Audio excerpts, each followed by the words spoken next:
Okay, so the recap of yesterday, there was a panel discussion on human-centered design and ethical AI building trust through responsible innovation.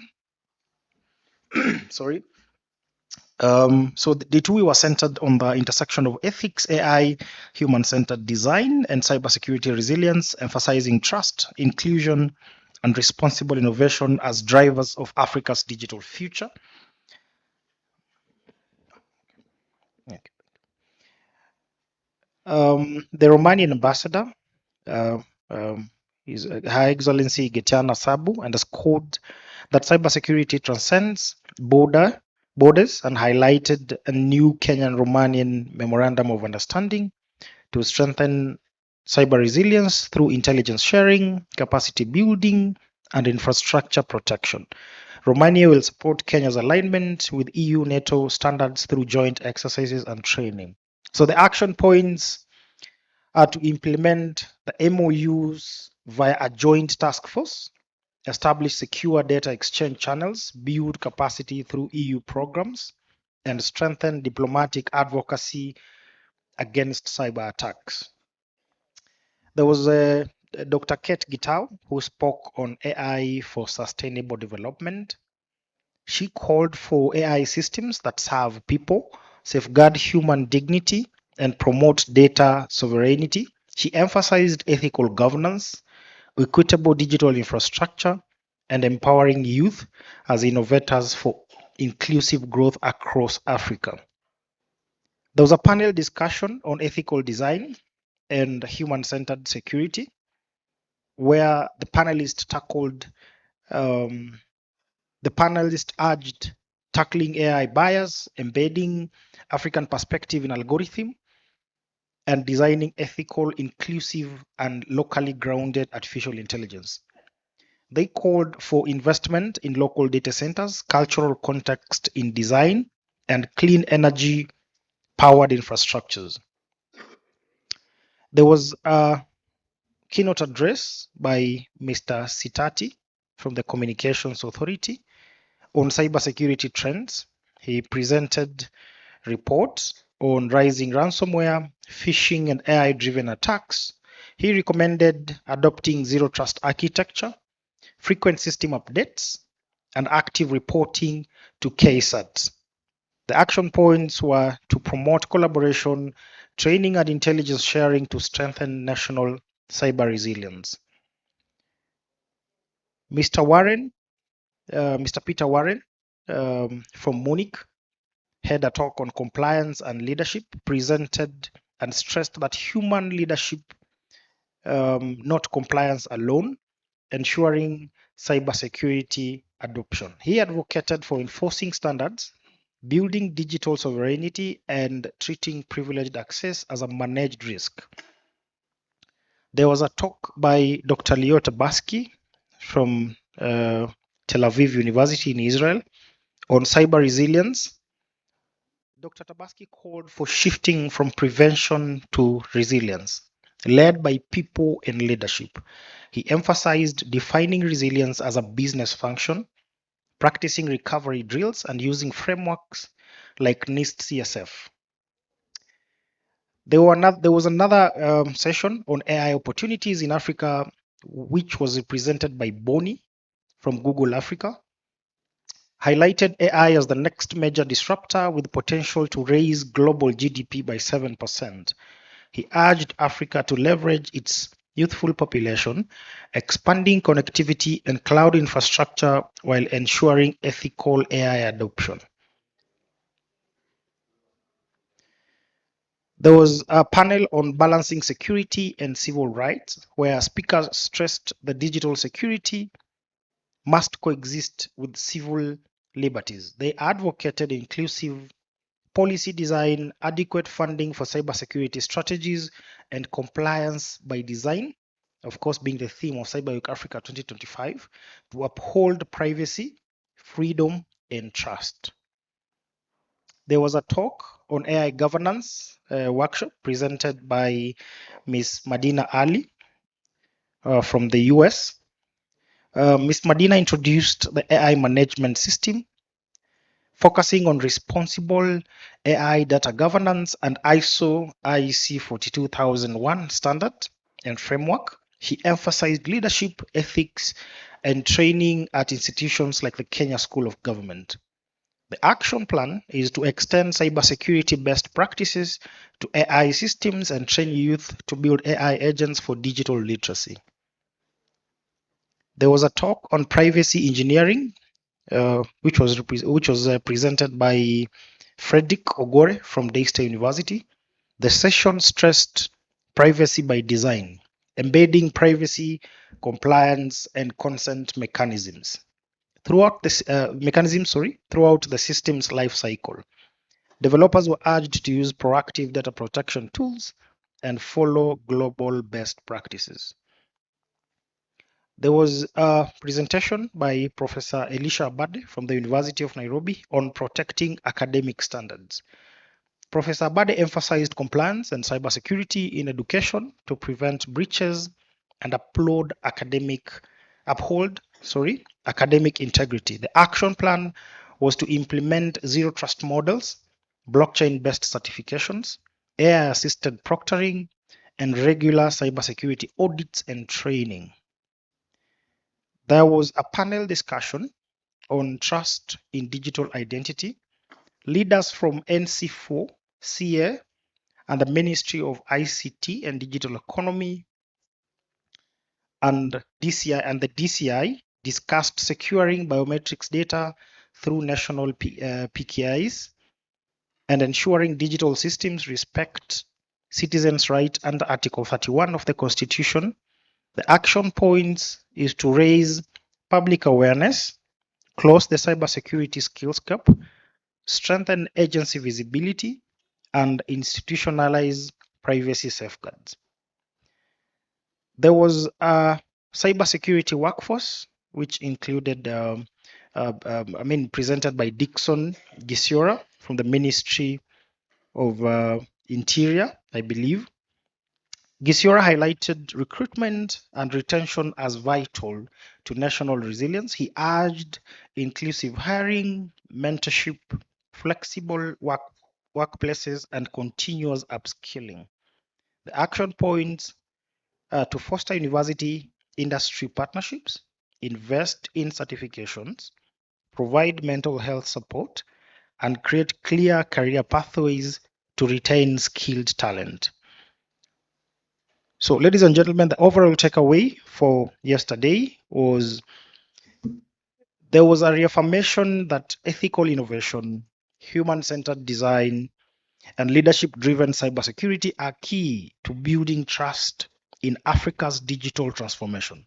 Collaboration among governments, academia, private sector, and international partners is essential to create a secure, inclusive, and rights-respecting digital ecosystem for all.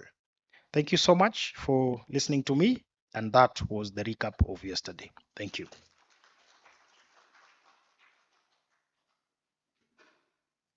Thank you. Thank you, Dan. Our first keynote address for this morning will be a keynote address by Professor Noura Mohammed, the Director General of the Kenya School of Government. He will not be here, but on his behalf, the Senior Director for Academic Affairs and the Chair of this Cyber Week Africa Conference 2025, Dr. Josephine Mwanzia, will give this keynote address on his behalf. She will be speaking on cybersecurity training and capacity building. Ladies and gentlemen, let's clap for our chair of this conference and also our keynote speaker for this morning. Makofi kwake.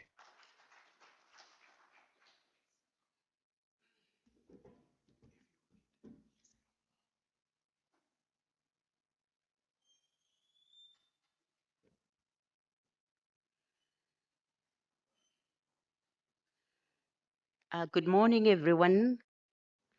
Welcome to this morning keynote address.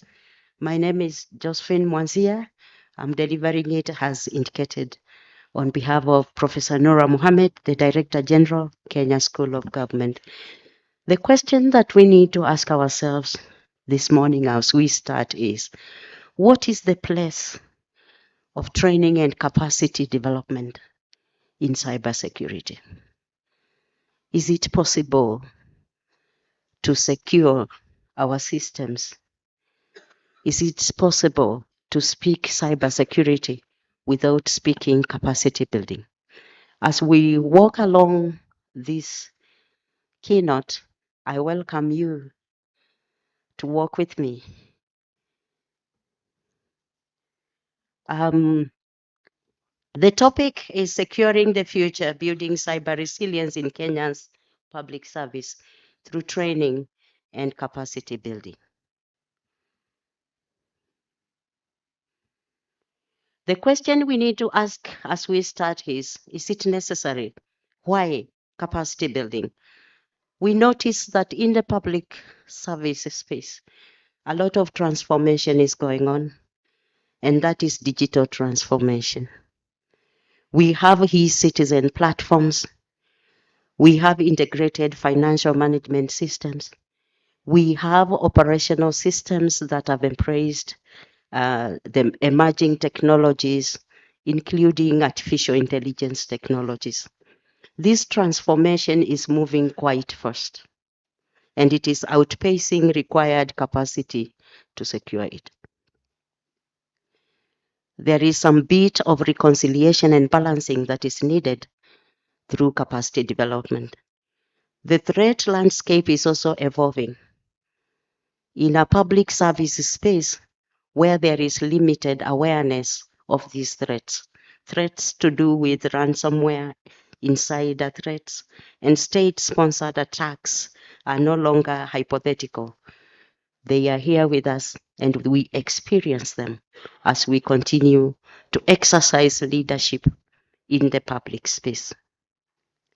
So the Kenya School of Government, as part of the ecosystem of capacity building in the public service of Kenya, has developed a number of programs. And these programs are not just delivered by Kenya School of Government alone. We do them. Okay, I think I should be moving this. That's where I am. We develop these programs with the development partners so that we can walk the long haul, so that we can be able to sustain capacity development. As presentations were made in the last 2 days, perspectives and recommendations have been made to the effect that if you want to walk a long distance, you walk with others. And the Kenya School of Government is making that effort to work with others so that the capacity development programs that we develop and we offer are not just a one-off event, but rather they are owned, they are sustained, and they can be responsive to the cyber security threats and issues that are emerging in the public space. What are some of these programs that we offer? You can see them on the screen. Cybersecurity is one, information systems is another, management of the information systems. And as you can see, we also have a program here on the third floor of this building. We have the Regional Center for Competency Development in Technology and mostly AI skilling. The programs around cybersecurity, information systems management, data protection have been mainstreamed and they are offered at a very basic level, advanced level, and even tailor-made to the specific needs of the various cadres and also the public sector agencies. So what are these gaps that we are filling? What is it that we would do in order to be able to bridge the gaps and have a cyber security, a cyber secure environment and systems that are helping us to grow our economies and also to promote governance within the good governance within the public service. So cybersecurity is so critical today than it were in the past in the public service. We have tried to align these programs and we seek that cybersecurity programs are aligned with the National Development Agenda. Kenya Digital Economic Blueprint 2022-2023, the Kenya Artificial Intelligence Strategy 2025-2030, the Public Service Competency Framework for the various cadres from the lowest to the highest. Additionally, we conducted a baseline survey on digital skills in the public service, and this was undertaken again in partnership, as you can see, the UNDP, Microsoft, Kenya School of Government. This survey has cemented and echoed global frameworks such as the UNESCO Digital Competency Framework for civil servants and also the Kenya the Kenya Public Service Competency Framework. What gaps did we identify?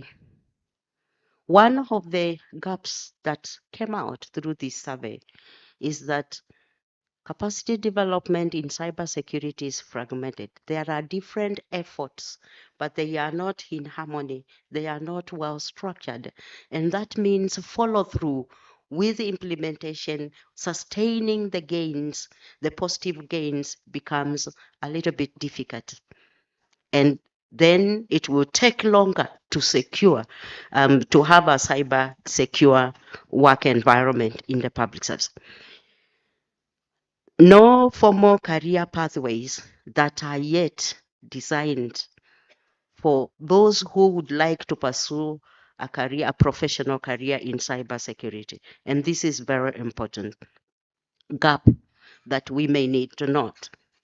And then we have leadership blind spots that we are saying cybersecurity is often relegated and delegated.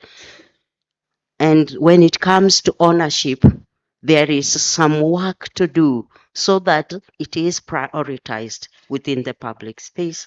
We know the ministry is doing a lot, and there are units and even officers that have been recruited in order to be able to put and to bridge these leadership blind spots. But looking at Kenya and Africa, a lot needs to be done. And we hope proposals will come from this conference that are going to help us see how we could fast track bridging those gaps through capacity building. Lack of cyber hygiene among non-technical staff is also the other weak link that we identified through this survey. Over-reliance on external consultants. What do we mean consultants? Many a times consultancies and consultancy firms operate as single, fragmented, and sometimes for profit. But when it comes to bridging the knowledge and competence gap within the public service, we need a structured effort where there is central coordination.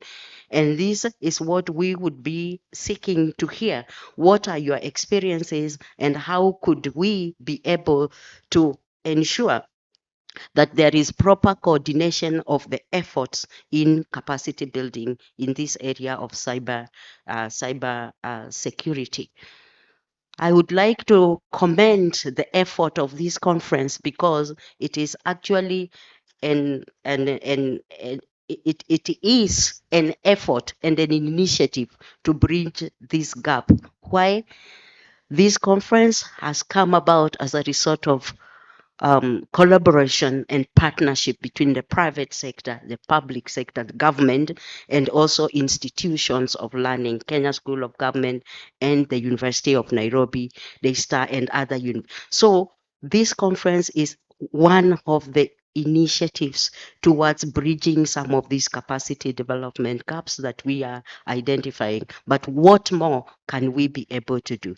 So Cybersecurity must therefore be embedded not just in IT departments, but in policy. We talked about some of the areas in which we could begin to see immediate results and impact: energy, health, education. We're talking about policy, procurement, legal and policy frameworks, leadership frameworks. These could begin to show immediate benefits when we develop capacity in cybersecurity. And we are saying to ensure strategic coherence, then the training should seek to address the gaps we have identified, and this is in cyber hygiene, governance and risk management, cyber law and policy, cyber diplomacy and international norms, emerging technologies, certifications of internationally and even locally recognized programs. We also saying that we need to map the specific cadres along these areas of competency development. And this is because the way a technical expert may experience a cybersecurity threat may require a different diagnostic and solution compared to what a policymaker would need to do. And that means then we have to map the cadres along those areas of capacity development. And what you see on your screen there is how we, in a more generic way, map the public service, starting from the top executive leadership, the middle level, then the technical staff, then the frontline workers. We call them the citizen-facing service delivery units and officers. And then we also talk about the legal and the policy teams that support the public service. Programs for non-technical staff, I may not go so much into the detail, but what we are saying in terms of cyber hygiene, these are basics of how to interact and interface with the technological space, the tools and instruments of communication and of working. Then policy literacy workshops, we could have them to help public officers understand the implications of cyber policies on their roles and begin to develop perspectives and attitudes of how to behave and relate with the technology systems when they are performing their duties. And then we have the data protection and privacy modules. These are aligned, of course, to the Data Protection Act. Then we have the digital ethics and accountability training, and this is to instill responsible use of digital tools.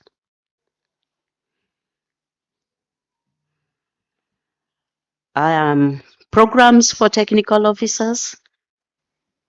This we have developed, as I said earlier, in collaboration and partnership with our partners, and we will continue to develop them, and they will be available.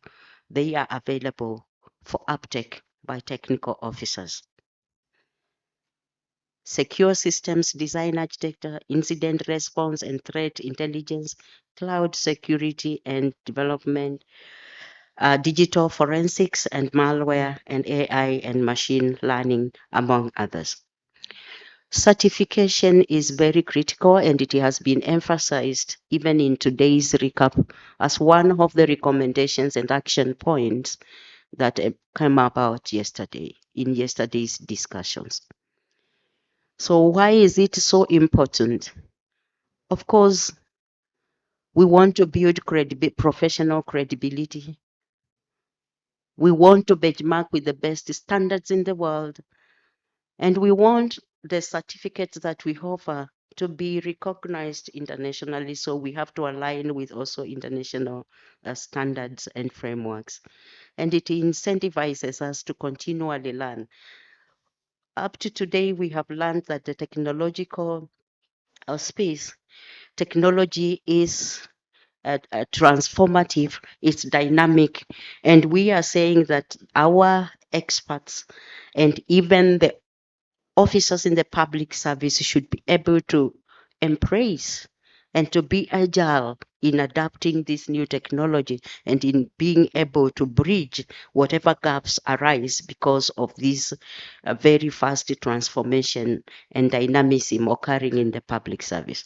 So we would be recommending this morning that capacity development is so critical, and providing this certification to signify continual learning, professionalism, implementation and adaptation and compliance with the standards is very, very critical.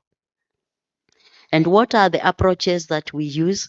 Of course, we do use the in-person, but we want to deep dive a little bit into these approaches as they relate to cybersecurity. We would like to see scenario-based simulations, cyber drills and red teaming,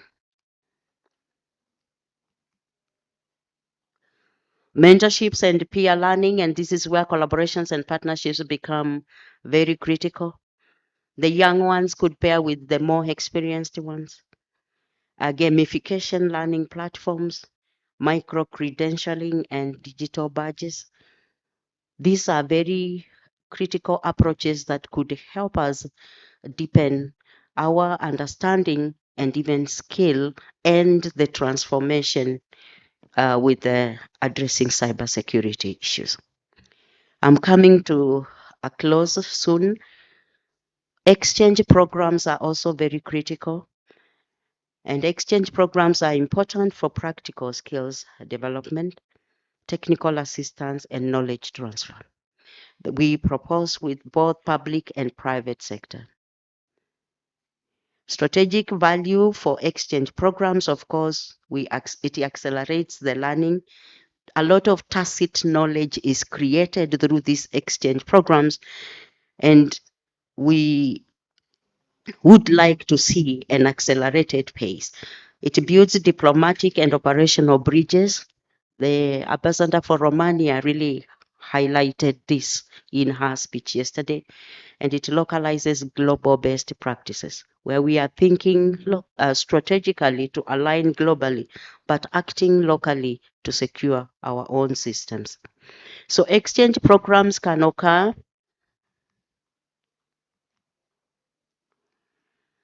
at the domestic level, they can occur at the regional level, and they can occur at the international exchange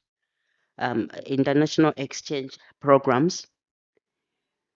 And this will require then partnerships and collaborations, deeper collaborations, so that we can able to exchange from our indigenous knowledge, have homegrown solutions, and what we are learning through this conference and what we have learned as Kenya School of Government in the space for capacity development is that there is a lot that is usually created through a seminar, through a structured training program, through a conference like this.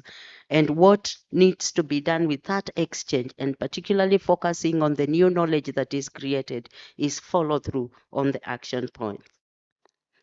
So at the international space, regional space, we are looking at programs in collaboration with East Africa Community, Africa Union. And at the international space, already the Kenya School of Government in the space of capacity development is working with the development partners, as you can see there. The fellowships with Estonia, South Korea, Israel, the United Arab Emirates, MIT. We are also working with of course, the Global Forum on Cyber Expert. There are non-training interventions that we need to look at, even as we seek to develop capacity in cybersecurity. The policy frameworks that support cybersecurity, do they exist? Are they being implemented?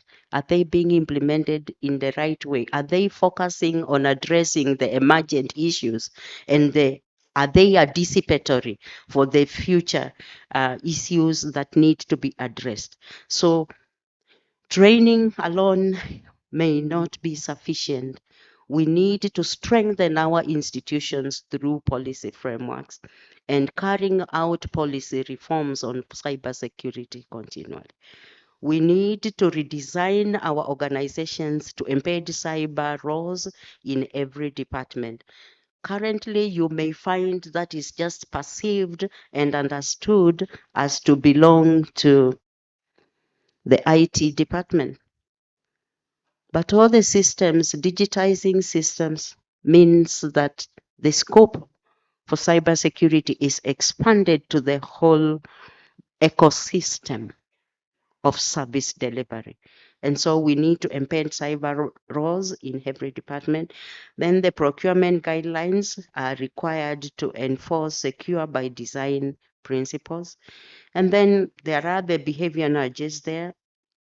And we have the cyber risk audits that need to be carried out continually. So cybersecurity must be institutionalized, not just taught. It actually needs to become part of our DNA, a behavior, part of our contact. In conclusion, cybersecurity is not someone else's job. It is everyone's responsibility. Let us build a public service that is not just digitally enabled, but one that is digitally secure. Let us move from awareness to accountability, from training to transformation. And yesterday, Louis Wagunde challenged us to speak capacity development because it embraces the lessons learned yesterday, it embraces the lessons we are learning today, and it anticipates the future. So it's not a one-off thing, it's not an event, but a process, a continual process of transformation. Let us move then from reactive to resilient engagement with technology and, most importantly, the cyber security ecosystem that we need to see. Thank you so much.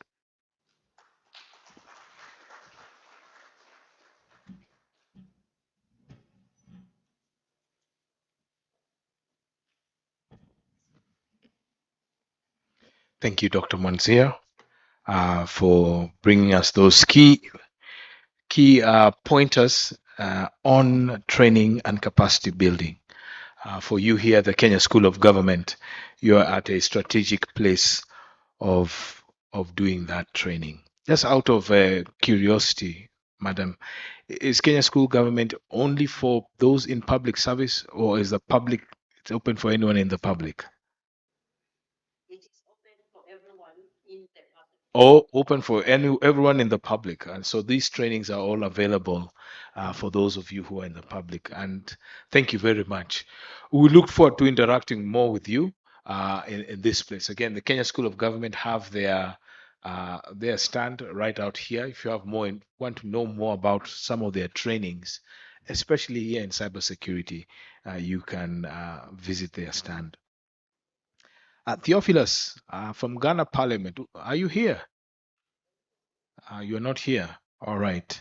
We will proceed on with another other speaker, Harrison. Harrison Mashuma, you are here.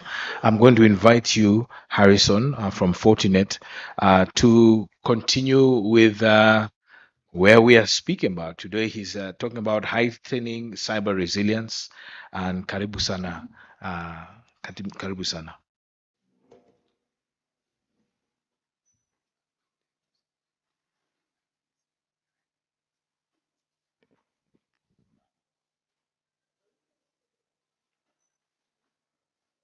All right.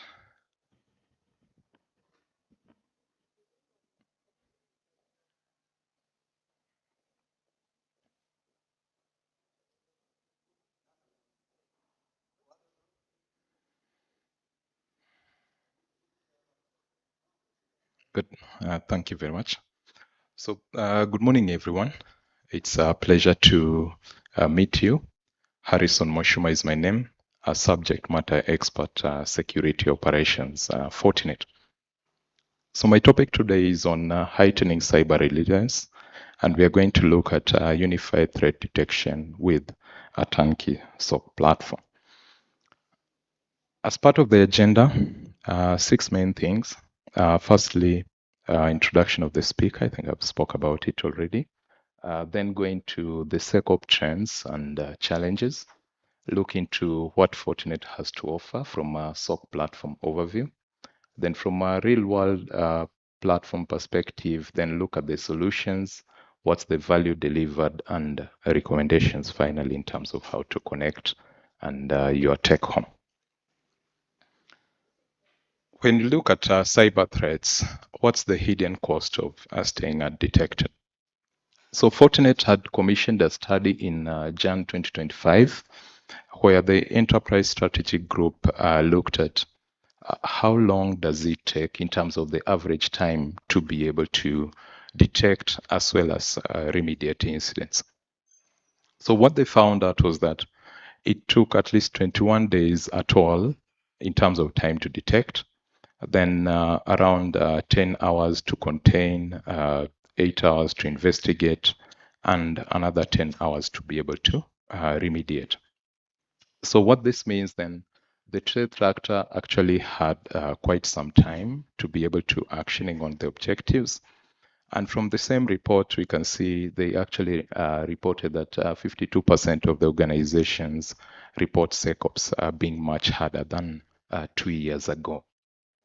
And from a security breach perspective, in terms of, let's say, reporting, SEC rule is 4 days. But if we contextualize this to our Kenyan environment, generally, with the data protection, you have around 72 hours to disclose any material data breach.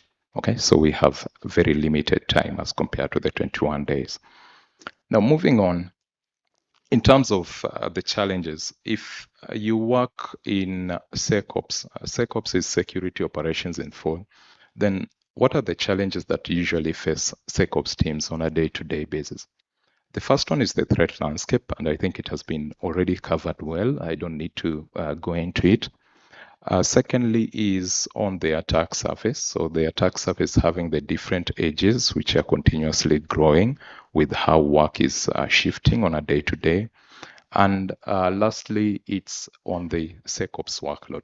So from a workload perspective, when it comes to the SOC, there is attack volume growing and those attacks, let's say, becoming complex. There is definitely the skill shortage or the skills gap, of which KSG is trying to address, and also point product complexity, where you have disjointed tools, and with disjointed tools, then that means you take more time in terms of incident resolution. So how we tackle this? From a security team perspective and discussing with most organizations, we have found 7 key needs in regard to security teams. The first thing they have asked us is to at least give them a centralized data lake. And with this centralized data lake, they want to have enterprise-wide event collection, okay, from all the systems. Once collection is done, then employ advanced detection techniques to be able to identify any stealthy attacks, automate the responses, then from automation, then be able to also contextualize the threats using threat feeds or rich intelligence feeds, have Gen AI incorporated into the SOC and mainly for analysts to be able to streamline their tasks, and finally be able to have something in terms of consolidated and flexible solutions. So no disjointment in terms of the tools, no matter the size of the company or the security team that would be there. Now, in terms of the approach, then how do we do it as Fortinet? So first thing, generally, when it comes to cybersecurity and implementation, is always to come up with your first line of defense. So your first line of defense would be mostly having the NGFWs, securing your LAN, securing your WAN edges, maybe with SD-WAN, securing application access with ZTNA or Zero Trust Network Access, and having things like SASE for purposes of following the user wherever they are in terms of security. Now, since all these first line of defense tools would definitely be generating different kinds of events, and you want to centralize that as part of the event collection, then that's where you have the FortiAnalyzer being provided as the centralized data lake for purposes of security analytics. So it becomes the first step in terms of the security operations platform from Fortinet, where you can be able to coordinate and automate all the responses in relation to the Fortinet security fabric. From there, then you have to look for a way in terms of bringing in defense in depth. Okay, so you just don't stop at the first line of defense. And in terms of defense in depth, we are looking at securing, let's say, the endpoints, hardening them much further. So you would see technologies like EDR, XDR, ZTNA being incorporated. Going into the network, where we would just want additional visibility in regard to whatever could be missed by the NGFWs and so forth. So you'd see maybe NDR technologies, deception technologies, sandboxing technologies for zero-day threat identification and so forth being incorporated. Going into cloud platforms, so multi-cloud let's say platforms where you just want visibility into whatever is happening in the cloud. So you'd see CNAPP tools being incorporated, code security. Going into the mail, where we see more of this, I would call it more of workspace. Okay, so workspace security, securing your emails, securing your browsers, securing your collaboration tools, and so forth. Moving into the data, where you just want to track where your data is, movement and all that. So controlling data loss. And finally, the attack surface management, okay? Gaining visibility into whatever the threat actor gets to see about your specific environment. So having recon tools, red teaming, and so forth. So all these are part of the advanced protection technologies, and you have things like FortiAI or the Gen AI assistants being incorporated on top of those. So how do these map? So you have your first line of defense already put in. You have your defense in depth.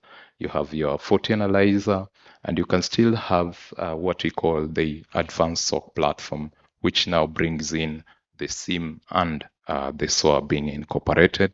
And we are going to look at how these then get to assist. Now, moving on, since we have talked about the platform, and on the introduction, when I was talking about time taken from the Enterprise Strategic Group, so they went ahead to look at the same organizations after implementing the Fortinet SecOps platform. And we can see there was quite an improvement in terms of time to detect. And here this was cut down from 21 days to less than 1 hour, and some even sub-seconds because of the automation that is being brought by the tools. And the time to contain, investigate, and remediate was actually cut down from 18 hours to less than 10 minutes. So that's this report shows the effectiveness of having a consolidated approach to SecOps. Now let's look at some key use cases for AI-driven SecOps. And we are going to focus on 3 of them, from a turnkey SecOps platform, then the AI threat detection, and finally on the SOC automation and incident management and how they get to assist you. So from a turnkey SecOps platform, we want to have something that is bringing the ease of use. So generally, when you get to deploy the solutions, then you can quickly see the return on value. AI-driven threat detection, here we want to be able to incorporate sophistication in terms of being able to identify these attacks, utilize AI and so forth across the endpoint networks and cloud. And finally, on the SOC automation, being able to automate as much as possible for purposes mainly of bringing efficiency within the SOC. Now, from this, I want to pick one main reference, and this was a regional government agency. And their main objective here was actually to have an advanced SOC, okay, or Security Operations Center, mainly to oversee and protect both the regional government operations and actually the services across the 7 agencies, okay. Utilize the latest SIEM technology, SOA technology, as well as AI technologies to be able to achieve enterprise-wide efficiency and keep pace with the modern threat landscape. So in this regard, they had 3 main technical requirements, okay? So first of it all was to be able to monitor both the Fortinet and non-Fortinet fabric that they had in the different 7 agencies centrally. Then be able to also inventory both IT and OT in terms of asset discovery and monitoring, and also have multi-tenancy support for each of the agencies that they are actually monitoring. So Fortinet, with the advanced SOC platform, that's the FortiSIEM and FortiSOA, we were able to deliver these for them with the advanced threat detection capabilities, incident management, asset inventory, compliance, SOC automation, and high availability and scaling that they really required. So let's see how this was achieved. So from that SOC platform perspective, they implemented mainly the FortiSIEM and the FortiSOA. And this was to achieve 3 key use cases: incident management, vulnerability management, and the advanced automation. So out of these use cases, how were they being achieved? So when you look into incident management, the first thing to note is with our SIEM platform, that's the FortiSIEM, it already comes with quite a number of content in terms of behavioral detection rules, the machine learning already incorporated into the technology. So the importance of this is that when you get to deploy it, we understand most of the time maybe you might have not been trained yet on the SIEM and so forth. So coming up with the detection rules or the detection logic can be a challenge. So these can be used as first starting points. There are over 2,800 plus different detections included in there. Then from an incident management perspective, in terms of triage and so forth, you can be able to use the investigative features within FortiSIEM to be able to achieve that specific goal. Then from a vulnerability management perspective here, they wanted to be able to track threat intelligence as well as vulnerability management in terms of CVEs being identified across the different organizations and or agencies, the 7 agencies, and how are they being acted upon, okay? Be able to track. So FortiSOA Threat Intelligence Management module was the one being used for this specific purpose. So ingesting threat intelligence either from FortiGuard Labs, which is our threat intel organization, as well as other third-party threat feeds coming into place, and then correlated against the CVEs and be able to track the patching efforts and automate the same, okay? So what this meant then for them, by automating all this exercise and tracking it, then it brings in efficiencies within the SOC, okay? Because these are manual efforts and they are now being automated with the technology. Then lastly, it's on the automation bit. So they wanted advanced automation, and still with the same FortiSOA technology, it brings the concept of what we call playbooks, okay? So these would be different scenarios.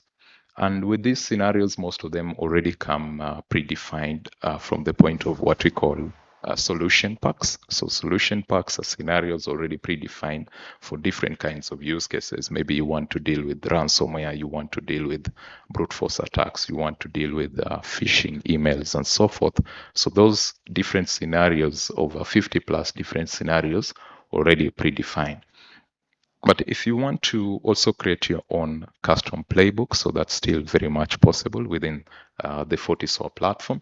And you can also use the FortiAI features where you can just interact with the AI assistant in a native language and be able to customize your own playbooks or scenarios that might be needed.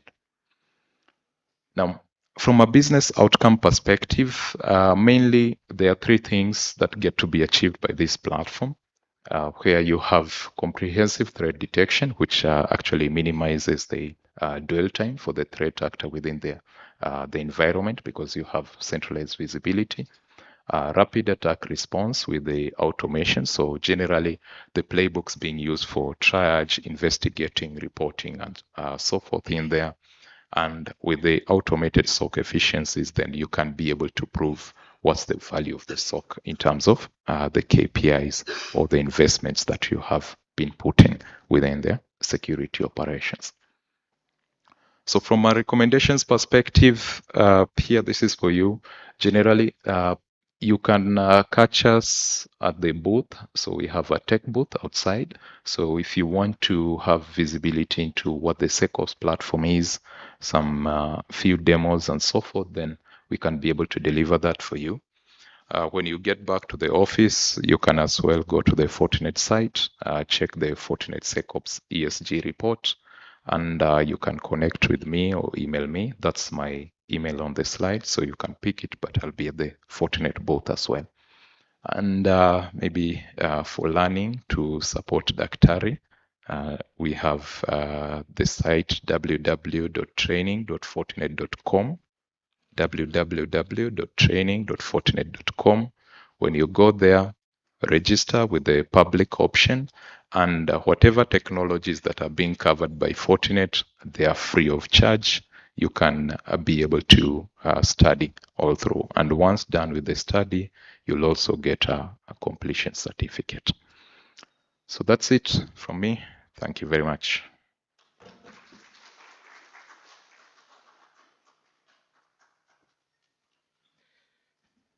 Thank you, Harrison, for that. And again, please, today you have the opportunity during our breaks.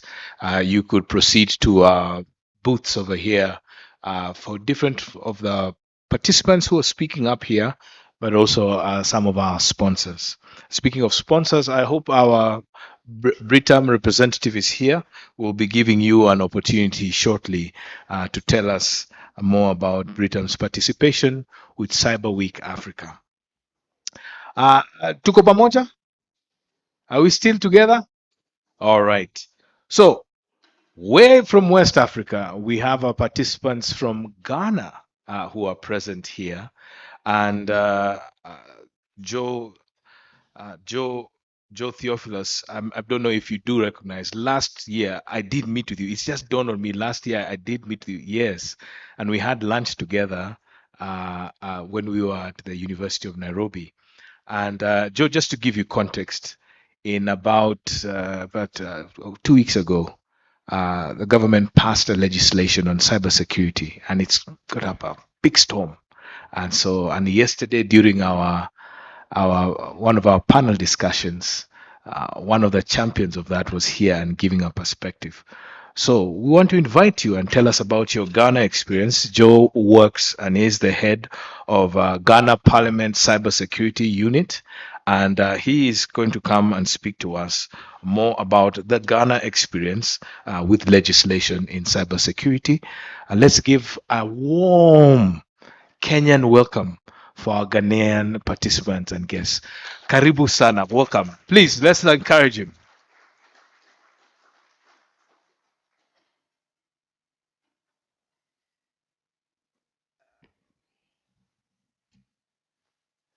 Good morning, fellow colleagues. Just for the correction, I'm not the head. I'm a colleague member in the cybersecurity unit in ICT department in Parliament, and I've been there for 22 years. Yes. Thank you so much for this opportunity to make a few statements regarding the theme for the conference for this year. Um, I extend warm greetings from Right Honorable Speaker of Parliament, His Excellency Alban Sumana Kingsford Bagbin, the Clerk to Parliament, Mr. Ebenezer Huma Jetro, the Deputy Clerk, the Director ICT, Leslie Tai Adiko, colleagues from Ghana, Fred, Justice, both of the Cybersecurity Unit, fellow colleagues, and esteemed global industry players here gathered in Nairobi today. We find ourselves at a pivotal moment of our continent. Africa stands the brink of unprecedented digital transformation, and the importance of compliance cannot be overstated. It is not merely a regulatory necessity, it is a powerful enabler for growth, innovation, and trust in our beginning digital economy. As the president of my country, Ghana, His Excellency John Dramani Mahama emphasized in his recent address to the United Nations General Assembly, the continent is rich and resourceful, with our human skill set significantly shaping global economies. We can say the same for compliance by design from an African perspective, if we should have one. Africa is rich in potential. Our diverse economies, youthful population, increasing internet penetration offer a unique opportunity to leapfrog traditional barriers and embrace digital solutions. With this opportunity comes the responsibility to prioritize compliance and ensuring our growth is secure, sustainable, and inclusive. In Ghana today, we are revising our Cybersecurity Act, which is 2012 way back Data Protection Act, the laws also, to align with global changes and current trends. These efforts reflect our commitment to global acceptance practices, paving the way for better transforming economics. Digital transformation of economies worldwide has been accelerated by advanced technology, particularly in AI, machine learning, and many innovations, enabling businesses to streamline operations and enhance customer experience and create new revenue streams for the youth today.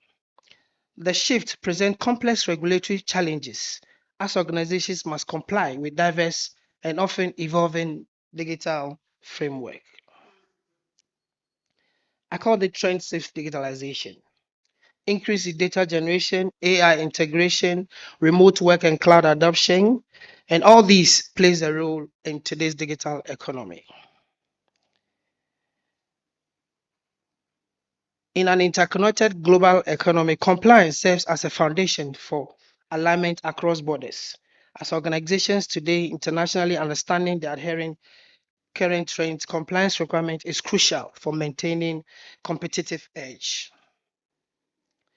Global compliance today have the following: harmonization of regulation, cross-border data flow, stakeholder trust, and compliances. Let me conclude here. As digitalization, AI, and cybersecurity continue to shape global economy, adopting a compliance by design approach is imperative. Organizations that prioritize compliance not only mitigate risks, but also enhance their reputation, operation efficiency. Embedding compliance into their core strategies, businesses today navigate the complexity of digital landscape and contribute to secure and trustworthy global economy. As I conclude, I'd like to leave a question, John.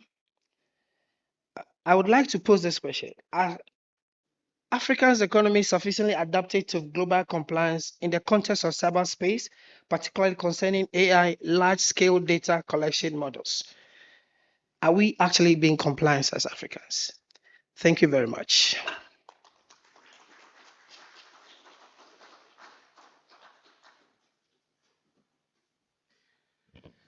As we'd say in Kenya, swali nye. Yes.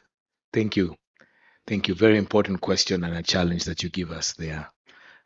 Compliance. And it's very interesting. Sometimes when you're involved in something, we look down here, but we don't know what we're not engaged in what's going on around us. And you bring up a good question for us. And so next we will have, proceeding on, next we will have our next speaker. Our next speaker is Jolene Kirui, distinguished AI and cybersecurity leader, and she is an author on cybersecurity. I don't know if you do. I hope you have your books available here. But she's written a book on development security ops on Azure, and she's coming to speak to us on AI security, a cyber expert. Karibu sana Jolene. Come and speak to us here. Let's give her a round of applause as she makes her way here. Karibu. Welcome.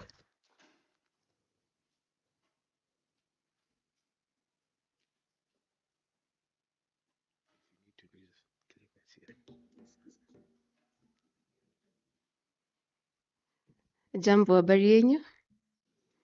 For our friends from Ghana, that's how we greet each other. We say Jambo. You can tell your neighbor Jambo.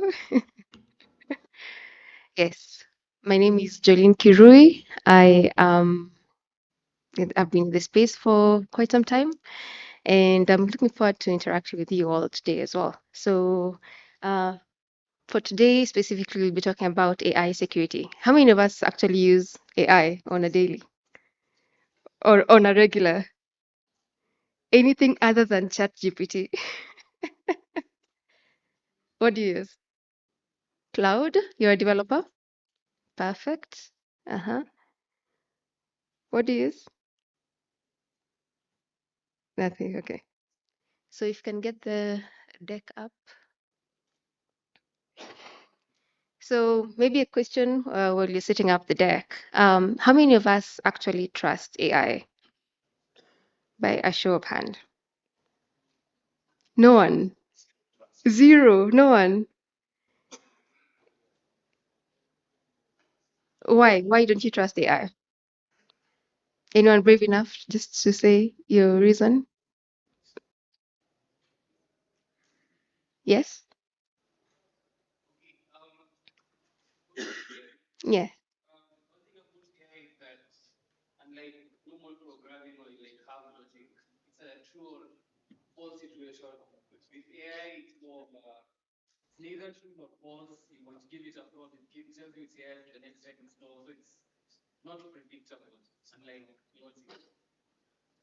Okay. There was a meme going around um, this week where someone was asking AI if this mushroom is poisonous, and then AI was like, "Yes, it's not poisonous." And then after they're like, "Oh, you're actually true.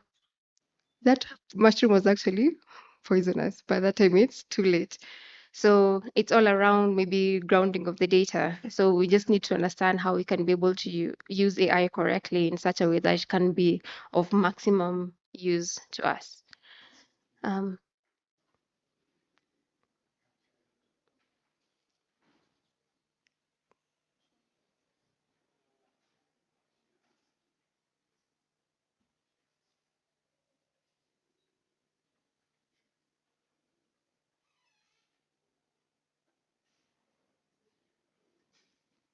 Waiting for my deck first. Okay.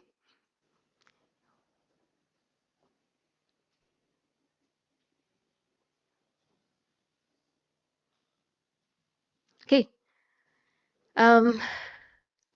So only one.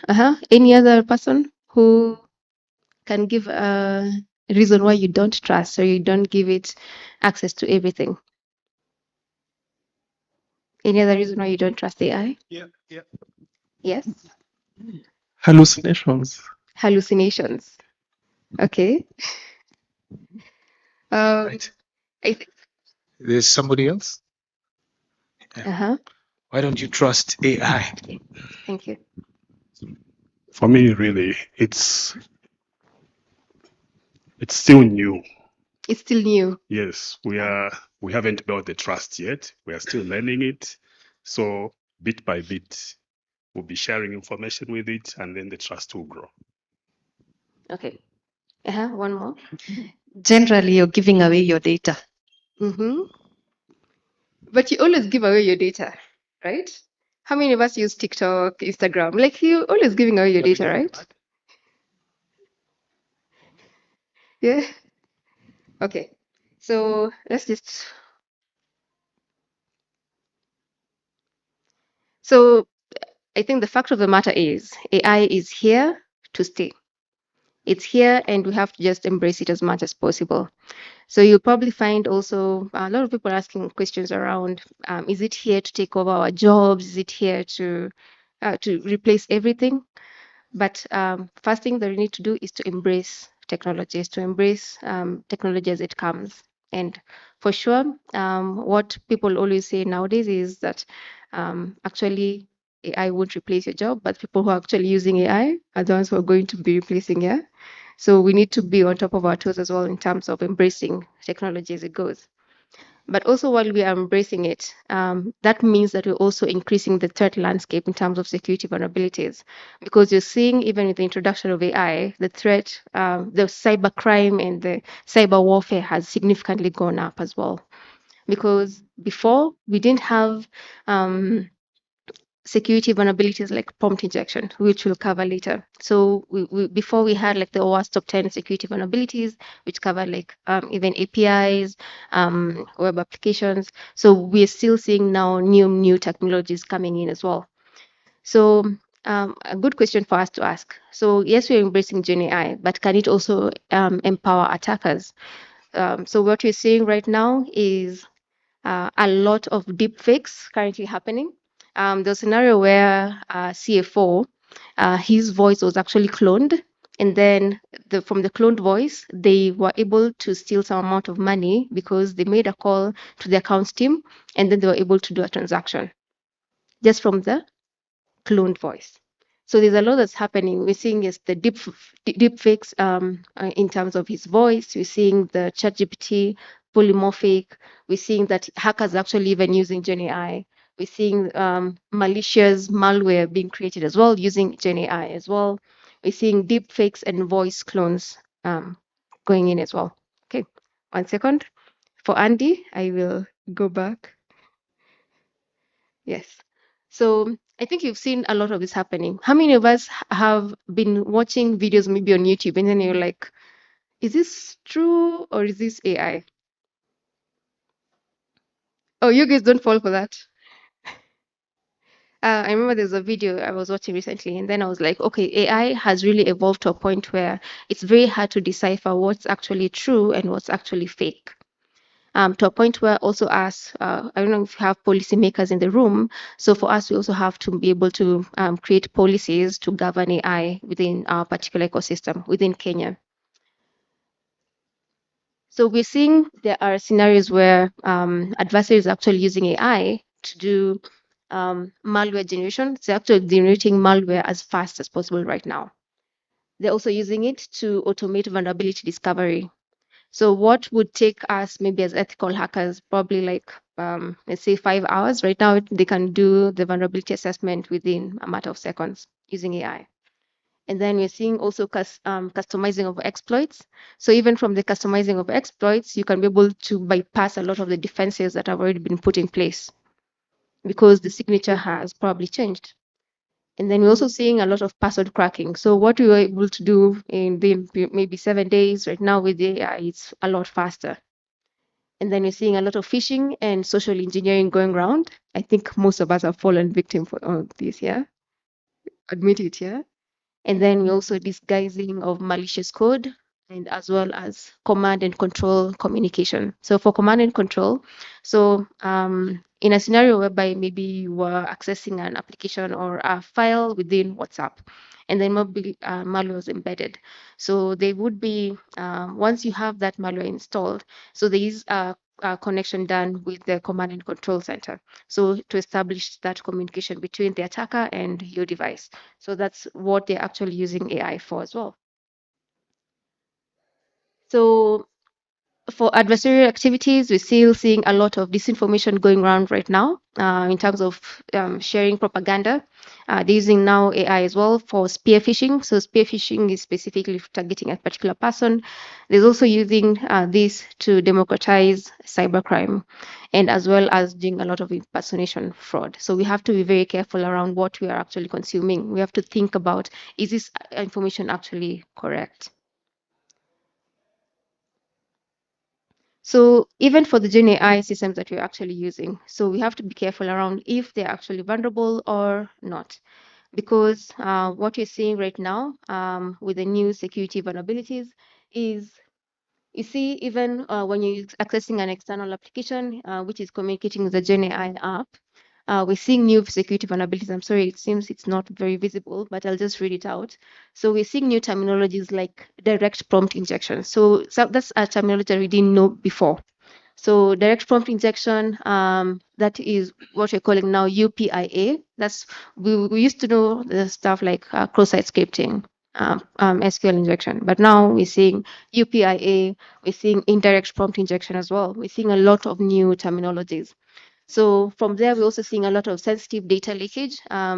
She was concerned around the data leakage, but yes, that's a key concern right now when you're using AI. And also we're seeing a lot of unauthorized access to data, over reliance on AI. We're also seeing model denial of service. So before we had, yes, denial of service, but maybe on the network or maybe on the application side or the web server. But now for the models that we're using, we're able to see that there's some attempts to do denial of service on the models. And also GPU usage, because for most of these models, you're actually consuming GPU. So there's a lot of denial of service happening as well, utilizing your GPU. Other attacks that we're seeing from the Gen AI to the data sources is data poisoning, and as well as indirect prompt injection. And we're seeing also the orchestrator vulnerability, because there's always an orchestrator that's deciphering where to actually pick the conversation and the data source. And also seeing supply chain security vulnerabilities. So even if Gen AI is new-ish, the backend is still code, right? And majority of the code that you're actually using is still like 80% of it is still third-party components and third-party libraries. So from those third-party libraries, we are still looking at supply chain security vulnerabilities. Okay, so at the end of it, we still need to make sure that whatever we're bringing in within the code is still secure and up to date. For most of the systems that we are using, we are still using plugins to integrate to new models and whatnot. So we're still seeing insecure plugins in it. I don't know how many of us use VS Code. So for anyone? So for VS Code, you use extensions. So some people actually publish vulnerable extensions like within VS Code, and then which actually installs malware within your devices. So in this case, when you're talking about AI, since you're using plugins, some people can publish plugins that are actually insecure. Okay. And then we're also seeing a lot of jailbreak that's happening. So the instructions that you're giving the AI solution, and then someone is able to bypass that. So if the AI solution is not supposed to give you violence, you're able to bypass that to actually give you information it shouldn't be giving you. And we're seeing also model theft, data poisoning, and model vulnerabilities still going on. So yes, there's a lot new ecosystem that's happening here in terms of AI security, the new security vulnerabilities that we need to be keen on. Okay. And my good friend there was talking about hallucinations. How many of us remember the story where someone went to court, a lawyer went to court, and then they were saying they gave a report around fictitious cases that are actually not there. So maybe my question to you is, do you think hallucination is a feature or a bug? Is it a feature or a bug of AI? Yes? You feel like it's a bug? Mm-hmm. Anyone else with a different thought process? Yes?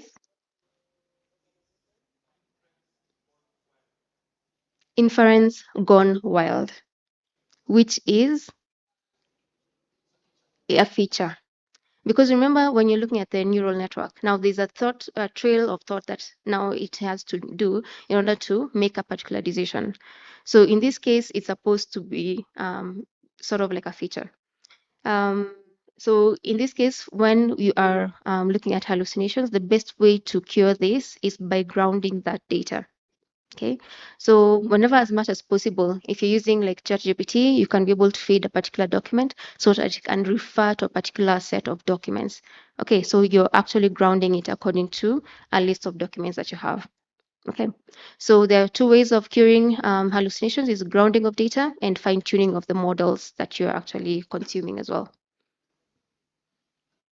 These are some of the examples that you've seen of hallucinations, but yes, I won't touch on that too much. But yes, we were talking about the new terminologies that we're seeing. So we have UPIA, which is indirect prompt injection, and then we have XPIA, which is cross-domain prompt injection attack. So in this particular scenario, you can see that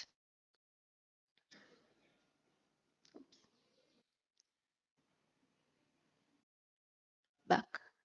So in this particular scenario, you can see that someone is trying to access your public website, but the attacker is able to redirect you to the attacker's website.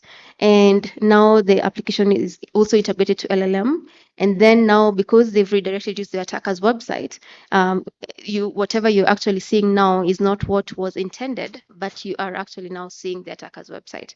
So there's a lot new vectors that are being used right now in terms of actually attacking your systems. So yes, we have cross-domain prompt injection, we have indirect prompt injection, we have direct prompt injection, which are all as well summarized as jailbreaks as well. Another example of cross prompt injection attack is like this case where an adversary actually embeds a malicious prompt into the web page. So you suppose he says to the AI, your new task is to actually transfer this amount of money to a particular adversary. And then it goes around, and then step 2, the user is working on with their assistant bot, which reads the tainted web page, and the bot is now compromised because they've fed some malicious instructions into the prompt.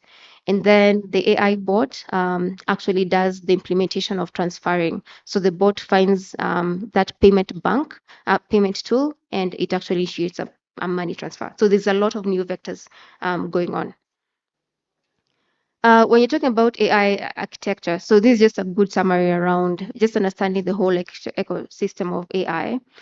So we usually have the AI usage where you are interacting with the user prompt, the user prompt response, and then the middle part where you have the AI application where you have the user interface, the orchestration, the content filter, the prompt engineering, the grounding of the data, the memory, the semantics, the plugins. So there's a lot that's happening here.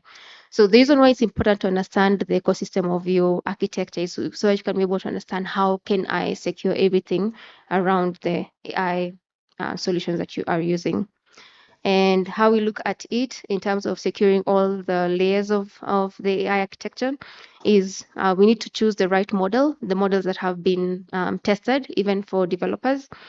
We need to be able to monitor the model input and the output in everything, even for when you're doing building applications. User input validation is very important, and as well as the grounding of the models, and as well as responsible human AI interaction. It should all be based on responsible AI. But just let me just skip to this. But at the end of the day, what we are enforcing is security baseline, security controls still remain the same. 98 of these security AI vulnerabilities will still be fixed if we followed the basic security principles. 98% of these would actually be fixed if we did this. If we enable multi-factor authentication for everything that we are actually consuming, we apply least privilege access. If you don't need access to a particular solution, you shouldn't have access to that particular solution. Okay. We also need to keep up to date. Remember, we talked about supply chain security vulnerabilities. So whatever we are consuming, we need to make sure that we are always updating them as fast as possible. to fix the patches vulnerabilities. And you also need to utilize an anti-malware. So be it for your endpoints, be it for your servers, you need to be able to have some bit of control to prevent malware from actually being exploited. And you also need to protect your data as much as possible. Okay. And with that, I am open to any questions or any questions around AI security. But I'll be around as well to answer any questions. Thank you. Yes.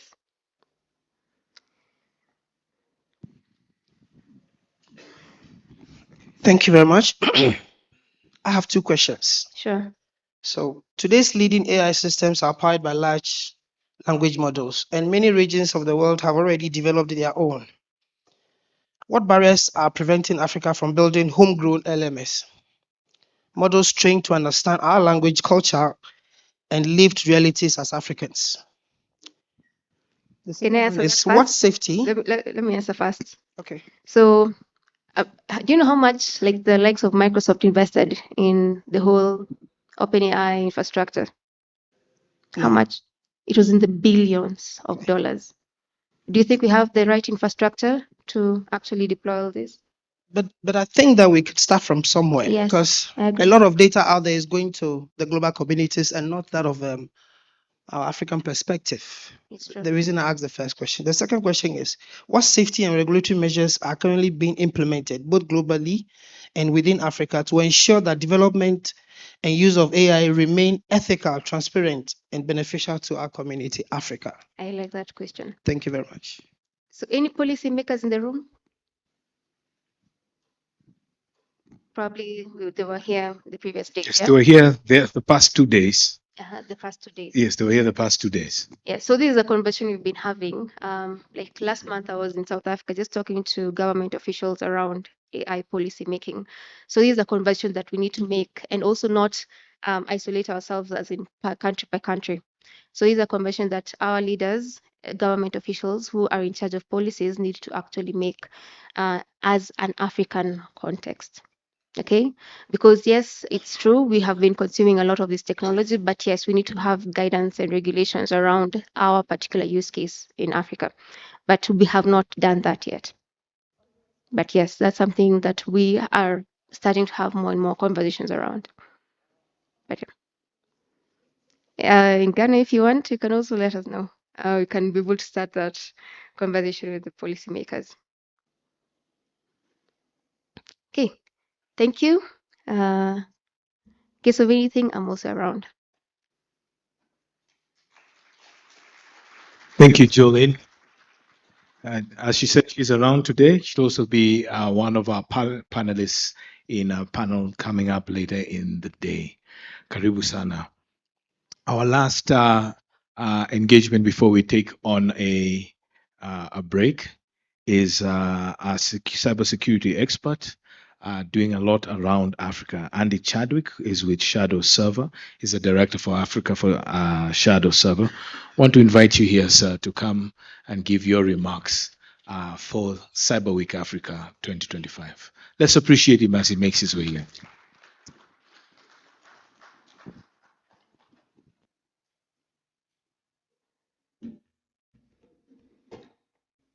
Okay, thank you. Good morning, everybody. Good to see you all here. I'm Andy Chadwick. I'm the director for Africa for Shadow Server. I do have a presentation, but unfortunately, we don't have the capability to connect it up. So, bit of a problem. What I can do is afterwards meet outside. I can show you on my laptop if you're really interested. So this will just really be question and answer session, really. But before we begin, could you raise your hands? How many of you are actually working in cybersecurity?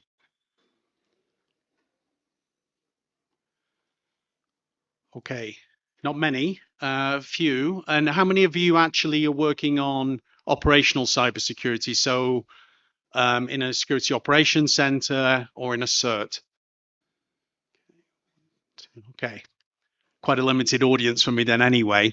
But Let me just talk about the work that I do. So as I mentioned, I'm director for Africa for Shadow Server, and I've been with Shadow Server since December last year. Prior to that, I've been working in cybersecurity and intelligence for the last almost 40 years. Around about 38 years of that with the UK government. I spent 5 years here in British High Commission Nairobi as the head of Cyber for Africa for the UK government. Prior to that, I was the international lead at the UK's National Cybersecurity Centre. And I worked most of my career in intelligence, cyber operations, both offensive and defensive, and with things like incident response, cybersecurity operations, cyber threat intelligence, digital forensics, pen testing, and so on. So that's my background, very much on the operational side. Unfortunately, I was traveling earlier this week, so I was unable to make the earlier days, the other presentations. But you know, at many of these conferences, we talk a lot about strategy and about issues, particularly here in Africa. And you quite often get the comment made that cybersecurity used to be a technical problem, purely technical problem, but now it's a geopolitical problem, blah, blah, blah. But it is still purely a technical problem. Any adversaries, any malicious actors, whether they be cyber criminals or whether they be state actors, are going to attack one of three things, really. They're going to attack your networks, your infrastructure, they will attack your devices, and they will try and steal your data. All technical. Nobody's ever going to hack your strategy. Nobody's ever going to hack your beautifully crafted speech at a conference. Trust me. So you need to pay attention. If you're interested in protecting your data, your devices, and your infrastructure, you need to do something about it technically and operationally. Now, the Shadow Server Foundation, who I work for now, is a non-profit. So we're registered in both the US and the Netherlands as a non-profit organization. We are purely non-commercial. So I'm not here to sell you anything. I'm here to give you free stuff. No catch.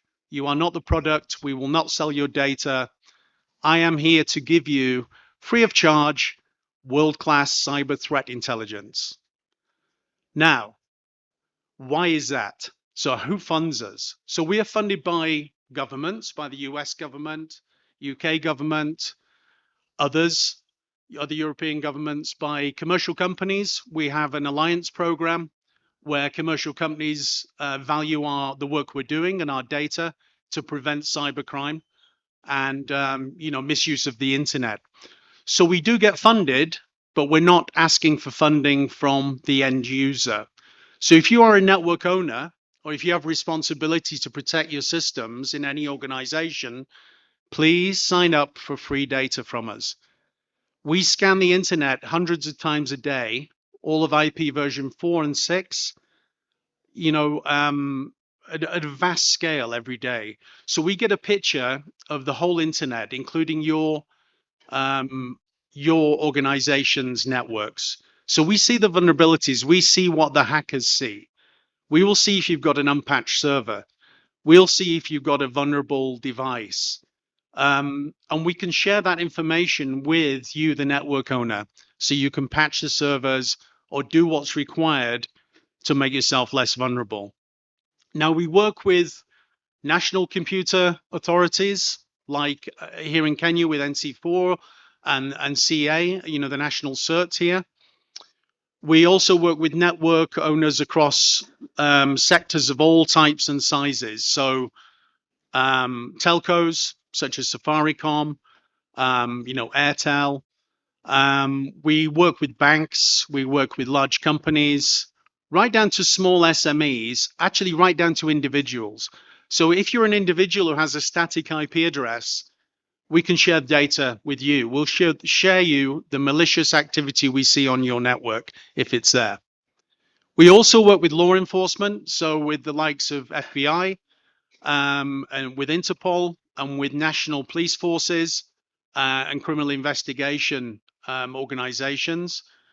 So we work on those programs, those operations that have got legal backing, have warrants, and we will support law enforcement with those operations as well. And we also work with security researchers.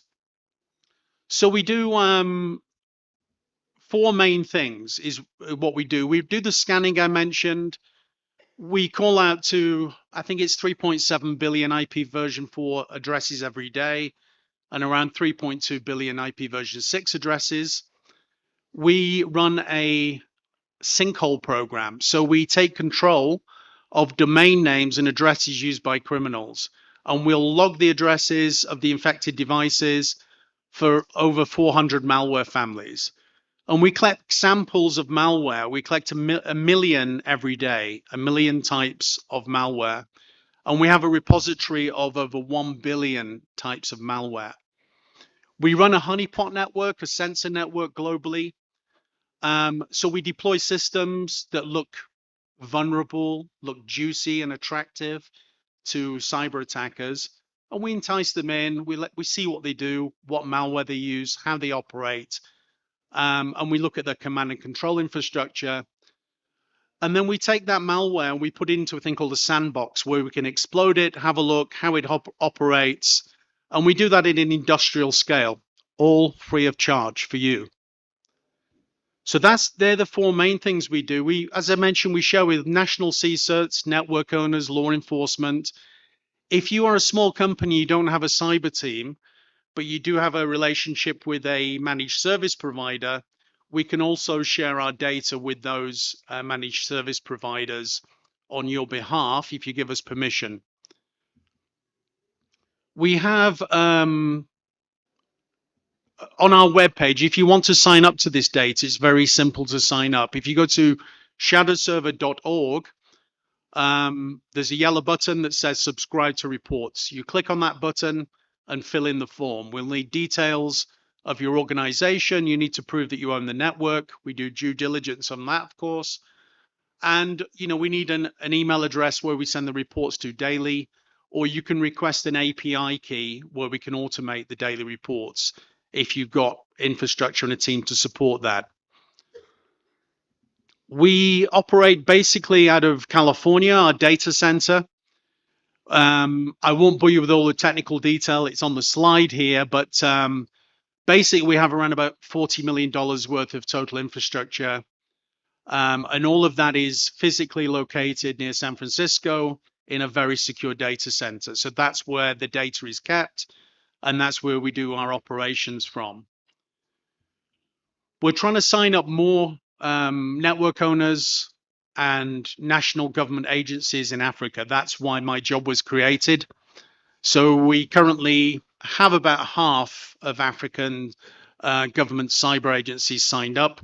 So there's still another 50% of African countries, so around about 25 to 30 to sign up, plus lots of commercial companies, banks, and so on. And as a whole in Africa, we have currently a sign up of 43% of networks in Africa. So there's work to be done, which is why I've been given this role in Africa. We have a thing called a public dashboard. If you go to the webpage dashboard.shadowserver.org, you can look at the data yourself at high level anonymized data. So you can look at Kenya, you can look at Ghana, you can look at different malware types, different types of activity. You can look at honeypots and scans, ICS/OT systems, and see what is out there. Really see what is going on in your region and in your country. And this is where our honeypot network is really important. So if there's anybody in the room who has some rack space and may be able to deploy a small server working with us, we can then improve our picture. Previous colleagues talked about AI and the relevance of Africa, how Africa is different. It's the same on cybersecurity. The picture we see in Africa on cybersecurity is very different to what we see in Europe, very different to what we see in the States and Asia. So in Africa, it's mostly mobile. Most of the malware we see in Africa is Android, because most of the population accesses the internet using mobile devices. and most of those are on Android operating system. So, you know, the way we build our intelligence picture is by using these sensors. So if you are able to support by working with us to deploy more sensors in the region, please do get in touch with me. My email address is very simple. It's andy@shadowserver.org. And, you know, I will be around today to catch up if anybody would like to talk further. I'm just going through a few slides here, which unfortunately you can't see, but it just shows some of our capacity building support regionally and across the world and what we've done with NGOs. And we also, so we get some organizations sign up, they get the API, they get their email, they get the cyber threat intelligence. And then we have the next problem, which is the so what? What are we going to do with this data? How do we actually make it impactful and useful? And that's the third part of my job. The first part of my job is what I'm doing now. It's making you aware of this free service, Shadow Server Foundation. The second part is getting people to sign up. And the third part is then taking that data and assisting our colleagues on visualizing that data, prioritizing it, making it meaningful. So, you know, if you're a company, say you're a bank, and we send you all this data, it's like, wow, we're overwhelmed. So many, you know, emails and it's, you know, API feed. What do we do with it? What you really want to know is which 3 servers in your bank are flashing red and need to be going fixed today, like in the next 10 minutes. Because if you don't, cyber attackers will go in, they'll compromise them, and the next morning you're waking up to a ransomware attack. So what we do, we run a training program. We run a piece of software developed by European certs called Intel MQ, and another solution that goes alongside that, which is ELK, which is Elasticsearch and Kibana. And this is basically 3 bits of software that will take the data, visualize it, give you those priority alerts, like, you know, what's critical, what needs to be looked at right now, and produce it in a graphical format so anybody can understand it. And it can be shown to seniors to demonstrate, you know, what the problems are. So that's something we do as which we're rolling out training on that. I've done some delivery in West Africa, in Ghana, with WACREN, the West Africa Education Network, but also with CSA and Ghana CERT a couple of weeks ago. We're going to be doing that here in Kenya, also in South Africa, and in other parts of the region as well. So do get in touch if you're interested in that. Be very happy to you know, share that training. And in terms of the sensors that we use, the spec is quite low. We're just looking for 1 GB of RAM, 30 GB hard drive, and preferably at least 2 publicly routable IP version 4 addresses, and we need a 1 meg uplink. So I've got a diagram here which I can't really show you, but it, you know, why use this free service? Why not pay? Lots of companies pay lots of money, $90,000 a year, $150,000 a year, $30,000 a year. I've had people come to me when I've given these presentations, and they said, "But we're paying $90,000 a year for this, and you're telling me you're going to give it us for free." He goes, "Is it any good? You know, how come it's free, and why are these companies charging all this money if what you're giving is good and it's free?" So I've got some stats here showing Shadow Server as the earliest reporter of threats in the wild, and it's a bubble diagram. And basically, Shadow Server completely outshadows Fortinet, CISA, F5, Microsoft, Palo Alto, WorldFence. I'll show you the diagram. We are far better than any of the commercial companies. I'm not just saying that. I was a fan of Shadow Server before I joined Shadow Server. I retired from government. The reason I joined Shadow Server is I know they're the best and they are free. So that's how good we are, and we're free. No reason not to sign up and use us. So if you are not a network owner please go to back to your organization and get in touch with the technical team and mention Shadow Server. If they're not already using it, they really should be. So I'll wrap it up there. Key takeaways: free services of no cost at all to the user. We are trying to make the internet a safer place for everybody. We will work with anybody. My job is focused on Africa. You know, that's why I'm here in Nairobi. I've been in Nairobi for 6 years. This is home for me. I want to make Kenya more resilient in terms of cybersecurity, technical cybersecurity, not talking about cybersecurity, not talking about lots of fluff, but actually securing your data, your devices, and your networks. So if you're in that space, please come and talk to me. As I mentioned, my email is andy@shadowserver.org, and you'll find me on LinkedIn and X and all those other social media sites. Happy to take any questions now, but I'll also be around most of the day if you want to have a one-to-one. Thank you very much.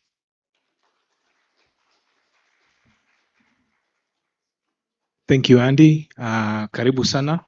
And as he said, he's going to be around for the rest of the day. He'll also be in one of our panels later in the day to interact more. We're going to break for tea right now, and we will break for 20 minutes. We will be back here by 11:15. Should you need to use the facilities, again, I did say, you can use the rear, either of these doors to the rear. That is when the conveniences are. Our refreshments are being served right through that door on the right. So please feel free. At about 11:15, I will indicate to you that it's time to come back in.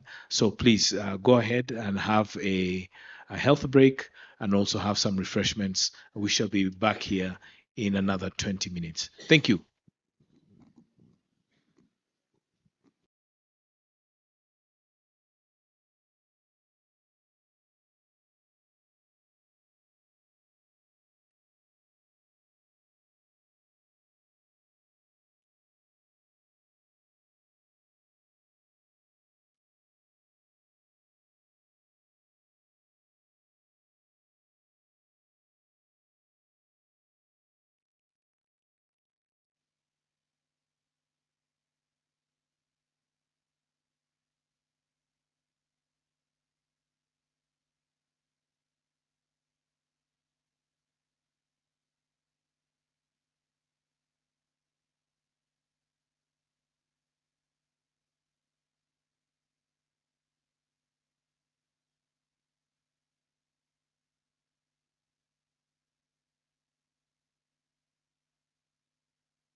Hello, and karibu once again.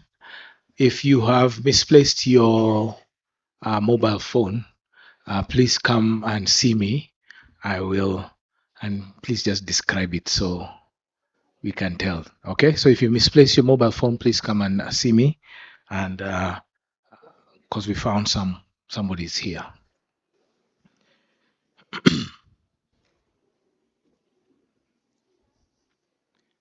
Jolene, are you here?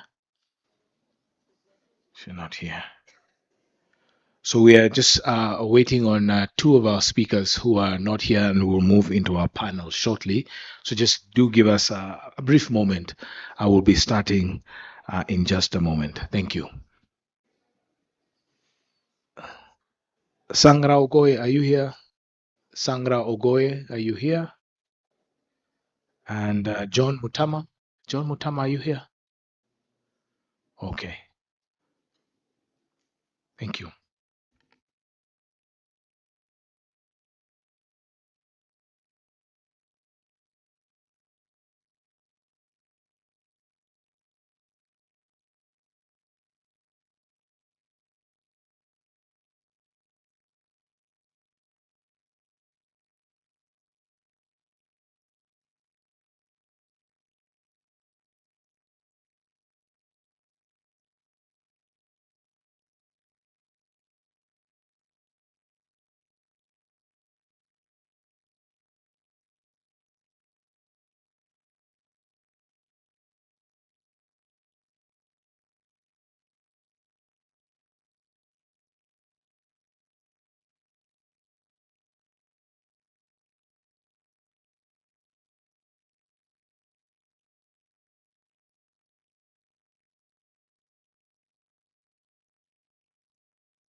All right.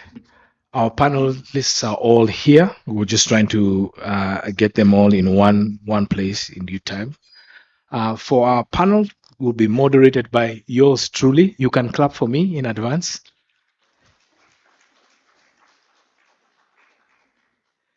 Our panel today is with some of the people who spoke earlier in the morning, and today our panel. And let me get my notes here so that I don't sound repetitive.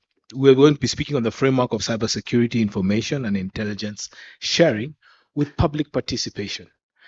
And I will introduce those who are with us at the beginning this morning. Andy Chadwick, please do come and take one of the seats over here. Let's appreciate him. Jolene Kirui, who is also there. Timothy Kisanga. Timothy, are you around? Timothy was us yesterday. And please do take a seat with us there. And Charles Nzioka from Cisco, please come and take a seat here. Let's appreciate this.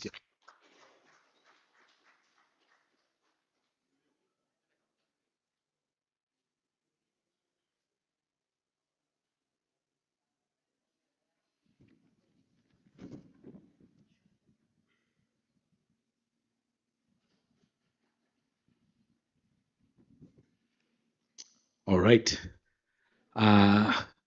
Thank you once again, lady and gentlemen. Just to again encourage us, take some notes. Should you be able to take the notes, and then if you have questions, we'll have a microphone going around so that we could interact with you who are participants. I'm going to start with you, Bwana Nzioka.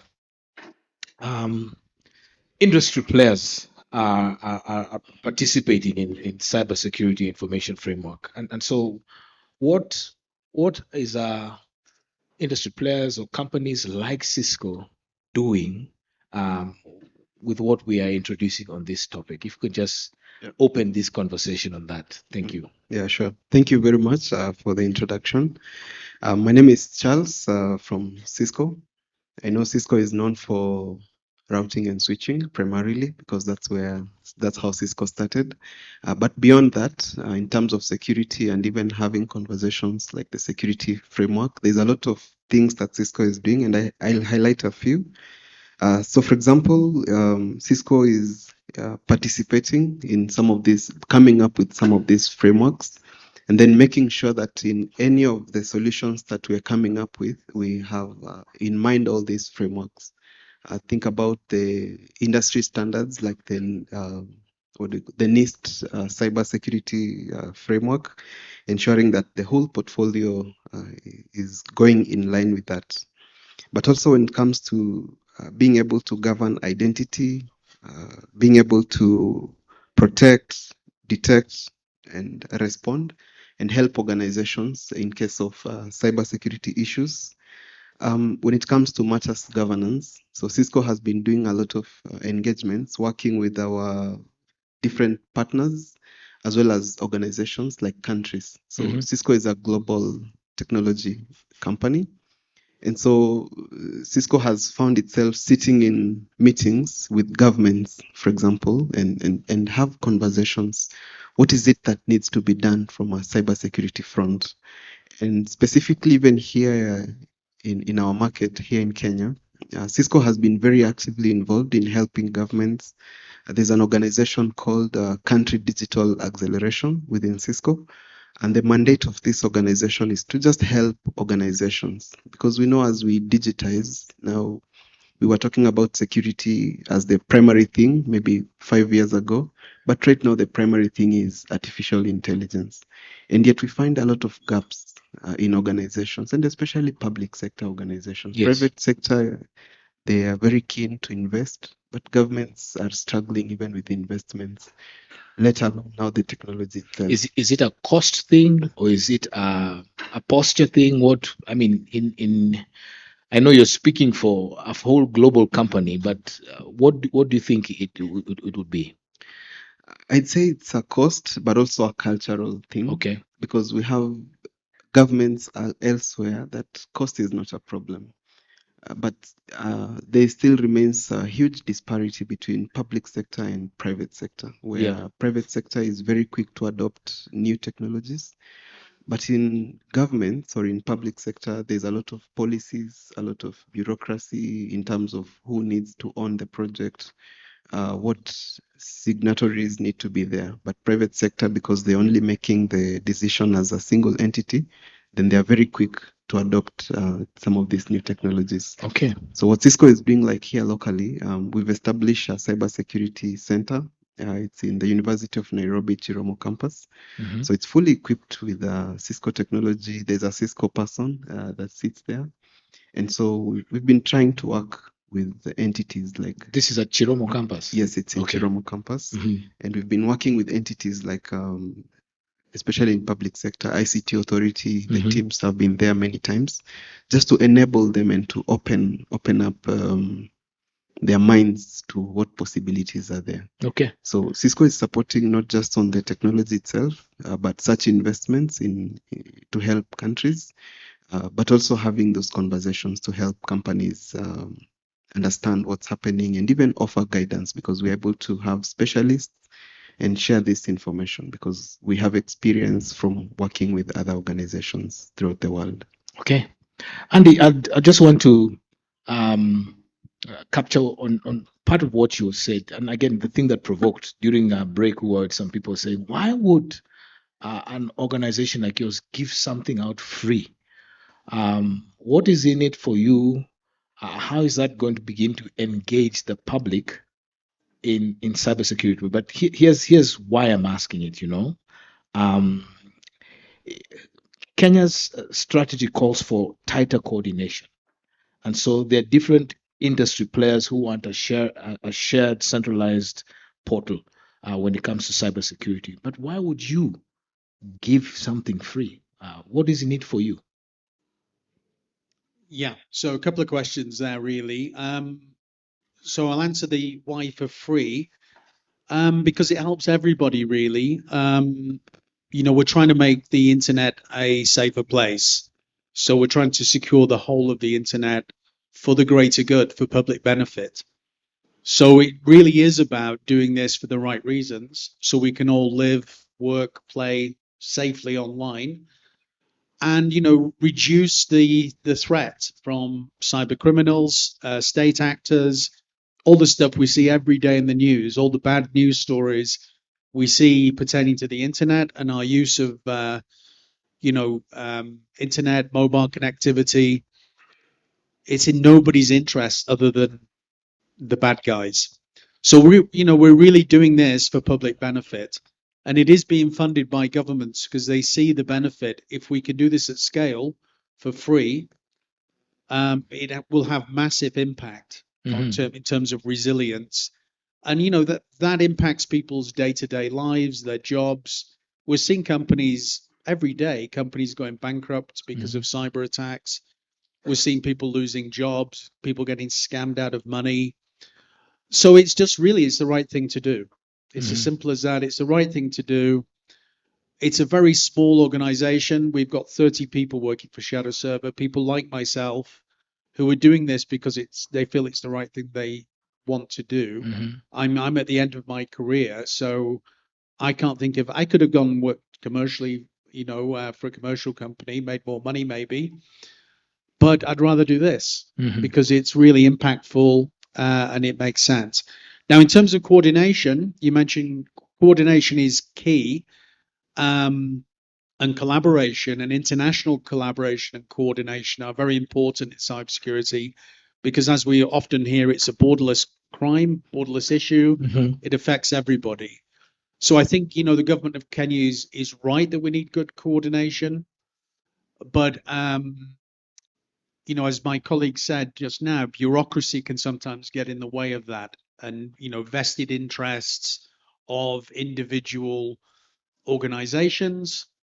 Sometimes you get a power struggle, whether that's for funding or other political reasons.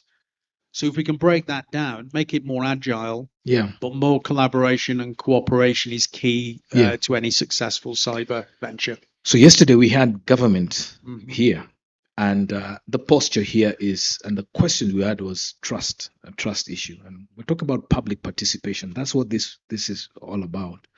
How would you and your organization, and again from your experience, inform how government can get the public to participate in cybersecurity? Because the posture, at least from our experience here in Kenya, is mistrust with the government. How, if you were to advise government, what would that look like for you? Yeah. So as I mentioned earlier, I've been in Kenya since 2019. Yes. I came with the remit of helping Kenya improve the national cybersecurity. I came from the UK, where we've been on a similar journey for probably, you could say 10 years, you could say 100 years. We've been working on this. How do we collaborate, work together? How do we build trust? So these lessons have already been learned around the world. Now, they are different in Africa, they're different in Kenya, but some of the themes are the same everywhere. They're the same journeys. And one of the things that we learned in the UK particularly is you need to have what they call a multi-stakeholder model. So people have to have buy-in to this. Multi-stakeholder. I mean, just give me a rough idea, an example what that would look like. So it's not just the Ministry of Defense running the show, telling the country what to do. It's not just the office of the government, the president or whatever. Yes. It is all the different parts of government. So it's inclusive. So it includes all of the government, from the military, intelligence side, right through to civil government, right through things like central bank, education, but then academia, private sector is crucial because they is where the cutting edge is. That's where the skills are. That's where the investment is. Yes. And that's where the agility is. But also civil society, you know, and the public, getting everybody included into the conversation. So this multi-stakeholder model is something that's been tried and tested around the world. Okay. And is what I've been trying to push for in Kenya for the last 6 years. Okay. I'll come back to that. I would love it because you have a much more global perspective. I'd like at least to share where have those successes been. I'll ask you, Jolene, and from your experience in what you have been doing, how do we minimize personal data in public participation pipelines while still providing, what I can call an actionable context for responders? But how would you do that? Do you have? I think the best thing you can do around that is, in order to get actual public participation, is maybe anonymization of data, some form Just of repeat that. anonymization of data. Yes. Yeah. In such a way that at least you cannot link these to a particular person. Because I think that element of trust is what is really lacking. Yes. People want to give feedback, but you don't want to, for lack of a better word, end up somewhere else. Yes. So yes, so we need to have some, because it's not like it's not been done before. Yes. Yes, we say we have these platforms where you can be able to give feedback in an anonymous way, but people really don't trust that. Yeah. So we just need to find a way of having that kind of level of trust and visibility, so they can actually know that this is actually being implemented. Other than that, Thank you. I'll ask you, Tim. We've interacted this week, and I've heard what the Kenya School of Government is doing. What are the essential components for a robust framework that encourage public participation in cybersecurity information and intelligence sharing? What is your experience here? I mean, because you have all state actors and the public who come here. Well, what would your opinion be? Thank you, Kobe. I'll just pick up from where my colleague has just mentioned about having the clear feedback and anonymizing some of this information that we get from the citizens in regard to cyber incidences. And I think apart from just having this feedback being anonymized, we need to first of all also think of having a clear mechanism in which we can actually give also what we would call their feedback. We show them that it's valued. Their contributions are actually being received. Many times in our country we have public participation, and sometimes the feeling is that it's just a compliance issue, and some of the feedback that we are giving might not actually, result into the policy. So even as we have this data being shared, it's important for us to be able to have a mechanism where we're showing them that their feedback is actually contributing. I think also it's very important to have very clear legal and policy foundation, so that it actually is able to guide the roles, the different responsibilities. If someone is to actually give their feedback, or to participate, so that this even protects those who are giving this information, and that hopefully will remove some of the fears that have been mentioned about, I might give some information and unfortunately get myself into trouble. So if there is a policy, a legal backing on this hopefully can encourage people to do that. I think I'll also add that currently we have the KSAT that allows us to actually give feedback. So KSAT, just expand. What does that acronym mean? So the KSAT is it's like the SOC for Kenya, where we have Okay. the incidents. Incidents reporting. Yes. Okay. And it's under the Communications Authority. Okay. And So the KSAT. Oh yes. Francis talked about it yesterday. The KSAT, right? Yes. So they have actually a reporting mechanism where all of us, in case you're in an organization and you come across some suspicious online activity, or you want to report something that feels off, yes, in terms of cybersecurity, then you'll be able to report that, and they'll be able to follow up on this. Sure. So I believe more awareness needs to go in, so that everyone is aware of exactly what you can report, or what kind of suspicious activity you can report on, and this can help widen the the disparity of everyone being in a silo when it comes to this. All right. I'll be asking you what KSG is particularly doing. So if we could just prepare that answer. Now the same for you, Bonanzioka. If you can just, what is Cisco doing? I'll go back to you, Andy. Give us a global view. Where is this being successful, specifically in a context like here in Africa? Are there like best practices that are happening, and what could a country like Kenya learn from your experiences that you've seen? Yeah. So there are global best practices and frameworks. We the word framework is in the title, and there are multiple frameworks that have been developed. My advice for any country, I primarily worked in Africa in recent years, but my advice is to go and look at the best practice globally. Go and look at countries like European countries like the UK. Look at countries like Israel, Singapore, who are world leaders in various aspects of cyber. In Africa, there are certain pockets of excellence as well. Ghana has made a lot of good progress. They came to the UK in 2017. We helped to develop CSA, and they did exactly that. They went around the globe, picked up the best practice, and sort of tailored and designed and modeled something that was appropriate for their own country. So I think that's what Kenya can do. Look around, look at global best practice, but only the Kenyans will understand Kenya. I'm an overseas advisor. Yes. All right, I've lived here a long time. I do understand Kenya quite well, but you need somebody who lives and breathes the culture, the language, the politics, and all of that, who can really bring this together.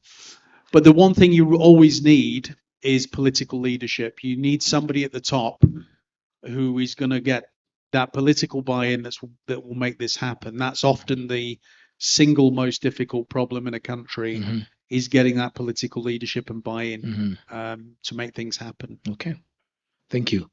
Bonanzioka, private sector, You're representing them here. What is an organization like Cisco doing towards public participation, framework design, stuff like that?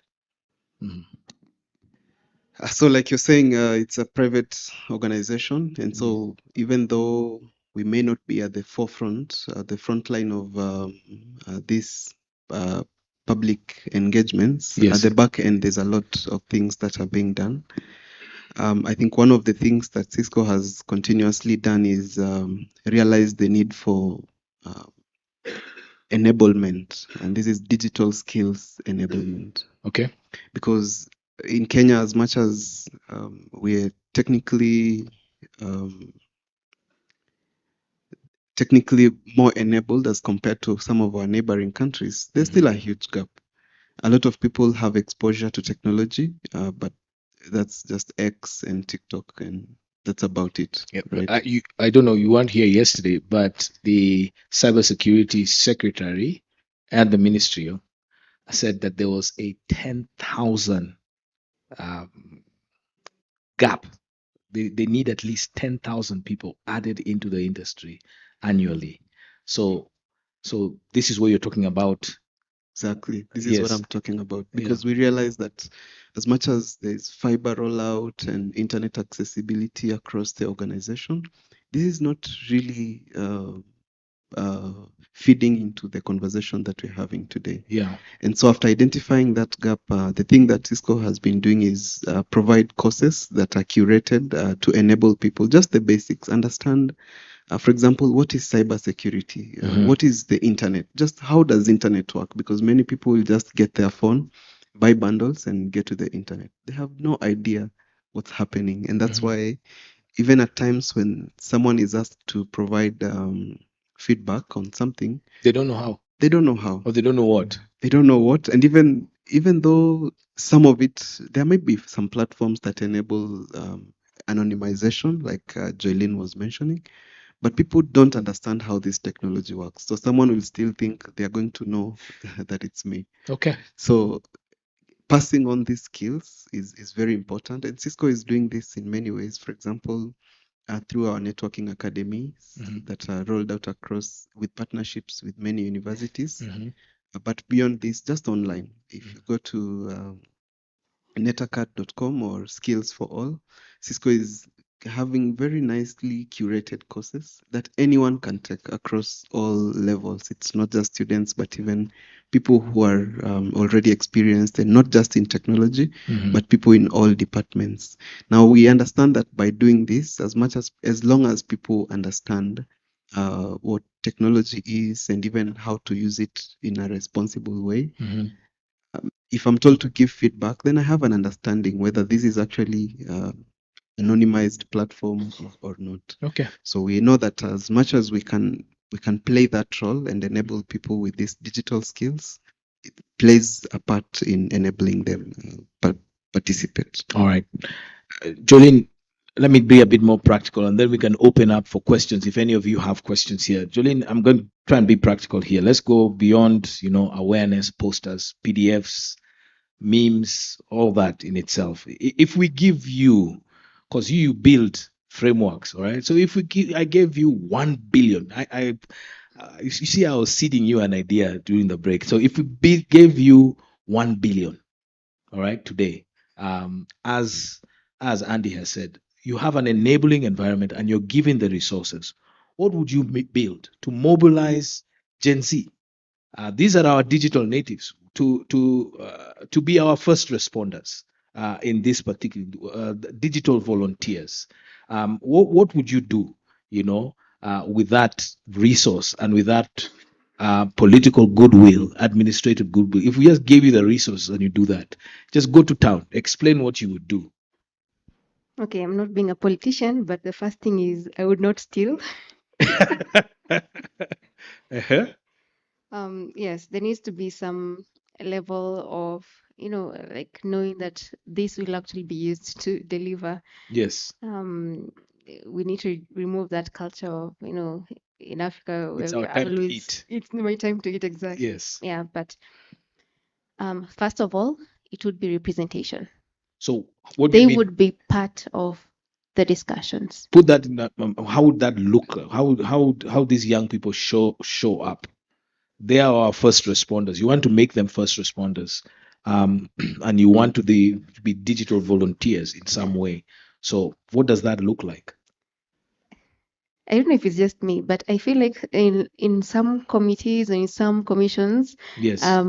there's very little representation. Like, Yes. yes, you've created a commission for maybe the Gen Zs, and then in that commission, like, there's no Gen Z. Yes. So yes, first of all, is to have them feel very much involved, Okay. that their voice really matters, and having now actionable points in terms of, so this is what they want to do, and have like a roadmap of delivery. Mhm. And also in that roadmap, there needs to be timelines. Obviously, in everything, it needs to have a smart methodology. Smart goals, right? Yep. Exactly. Mhm. And in every so often, like even if it's like a published website where you're actually giving feedback every so often on the progress towards actually delivering, but they need to be part of the discussions, be it tabletops discussions, be it exercises like that. Okay.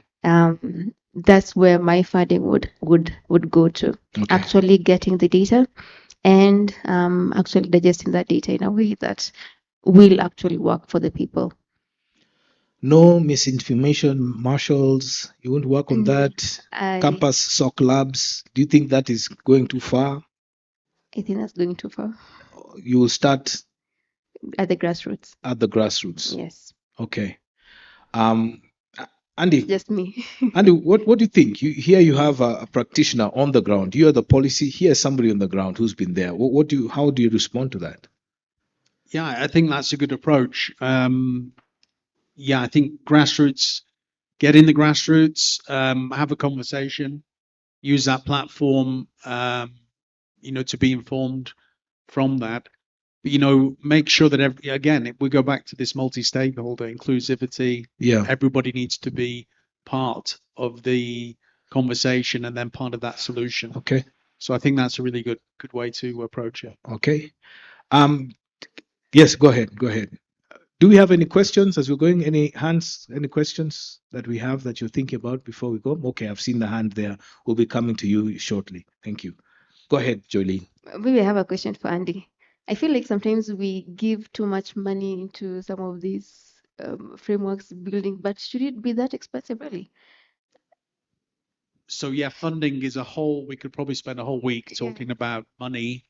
Having worked in the development sector in Africa for a few years and worked with national governments in Europe as well as in Africa, a lot of money doesn't end up where it's supposed to end up. Okay.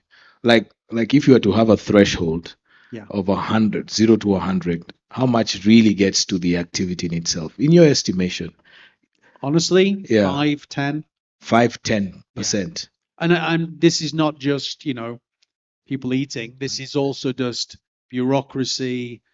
And you've got people in charge of these programs and these projects who don't really know what they're doing. Yes. They don't have the expertise. They Yes. then employ people who also don't know what they're doing. Yes. Don't have they're normally from overseas as well. Mhm. So the whole thing is not very It's not as integrated as it is, and the money is not going to where the spend is. 100%. Yeah. All right. Yeah. I can see your face, Jolene. Maybe I can give you time to process that.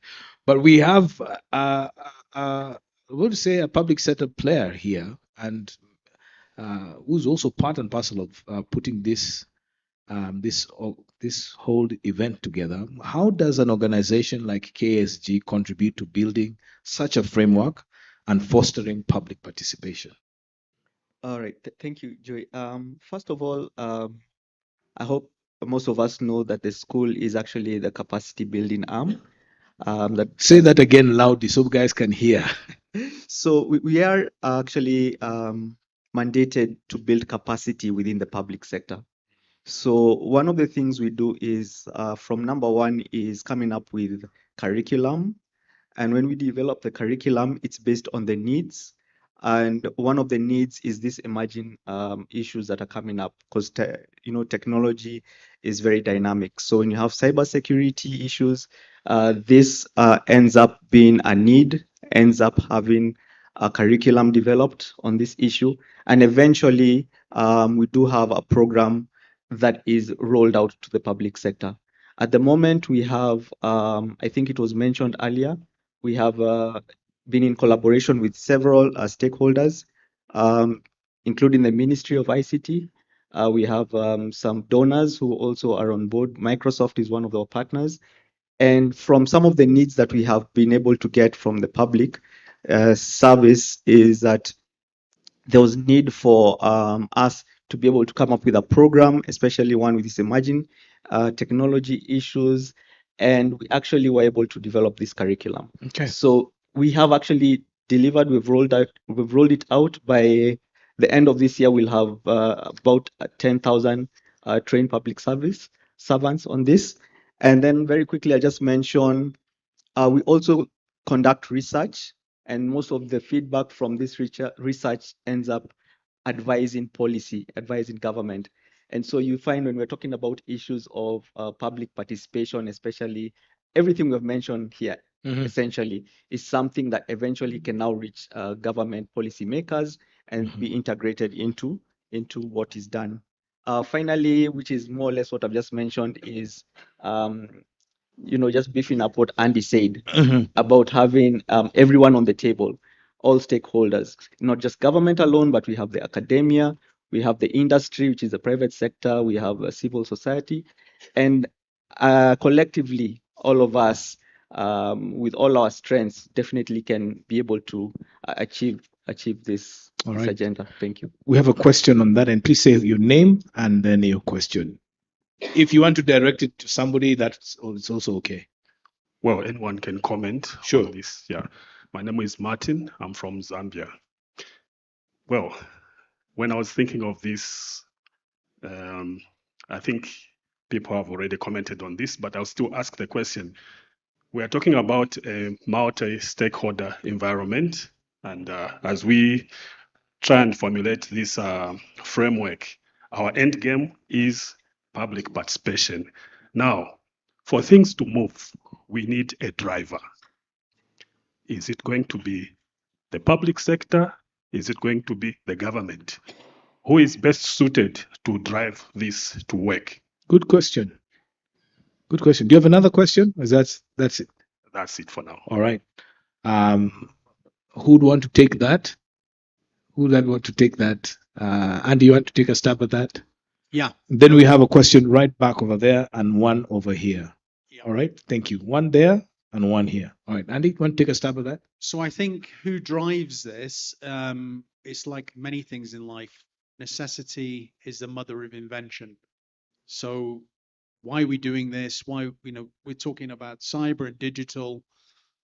What are the challenges? It's the challenges and the opportunities that will drive this on both sides of it. So from a cybersecurity point of view, the challenges, the pain that we feel from that will drive primarily through industry, but that again with public sector, with government as well. The opportunities, people are making money. The opportunities exist there. Again, that'll filter from the private sector to the government, and we'll see again best practice from there. So I don't think it's one or the other. I think it's what happens in the real world, what happens on a day-to-day basis. What successes we have and what dramas we have every day is what will drive the development across the board on these various cyber topics. All right. We have a question there. Your name, and if you're directing the question to somebody, go ahead. Good afternoon. Good afternoon. Yes, I'm Gogena Hashon, and my question goes to our good gentleman from KSG when you talk to capacity building in the public sector. And I think that one of the biggest gaps we have, it's what is taught in the public schools, especially the institutions of higher learning, yeah? And that is what is required in the industry itself. Because you may realize that majority of the people who are teaching in the higher institutions, they literally don't practice what the industry requires. So even if you are a student, probably you know what the industry requires, but probably your supervisors doesn't literally know what the industry requires. There are so much into academia. An example is a project you wanted to do somewhere for masters, and indeed the reason was very simple. Will you be able to finish it with 2 years because of the academia paper? And two, where will you get the funding from? So another question comes in, if you go probably to engineering sector, for example, you realize that most of the lecturers are teaching. Yes, they have the title engineer, but they don't practice the engineering, meaning they don't know the gaps the industries have. Go to the same in IT. Go ask majority of the doctors and the professors we have in IT. Do they know exactly the dynamism of the industry? Is it equally good to what is offered to the student Sure. who we expect to come to the industry? Okay. So that question comes to KSG because we understand that it's for capacity building in the public sector.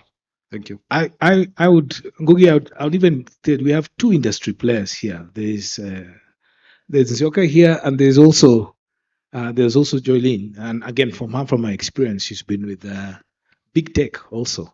So he's asking, there is a gap. There's a knowledge base, but there seems to be a gap between. I mean, Cisco is in the university, but it doesn't seem that thing is translating. There's a mteja patikani kind of thing. So let's start with you, Tim, because it was first directed to you. But Joylene and Bwana Nzioka, if you can changia on that a bit more. Yes. All right. Thank you. And thank you, Nahashon, for your question. So number one, KSG, as I said, our mandate is to the public service. However, something that I could say is something that we are doing that I believe academia should also be really striving for is having a more practical approach to what we learn. So it's not just about being theoretical, but it's about actually implementing what is currently in the industry. One thing I know is government is actually really encouraging students to be able to have this practical experience.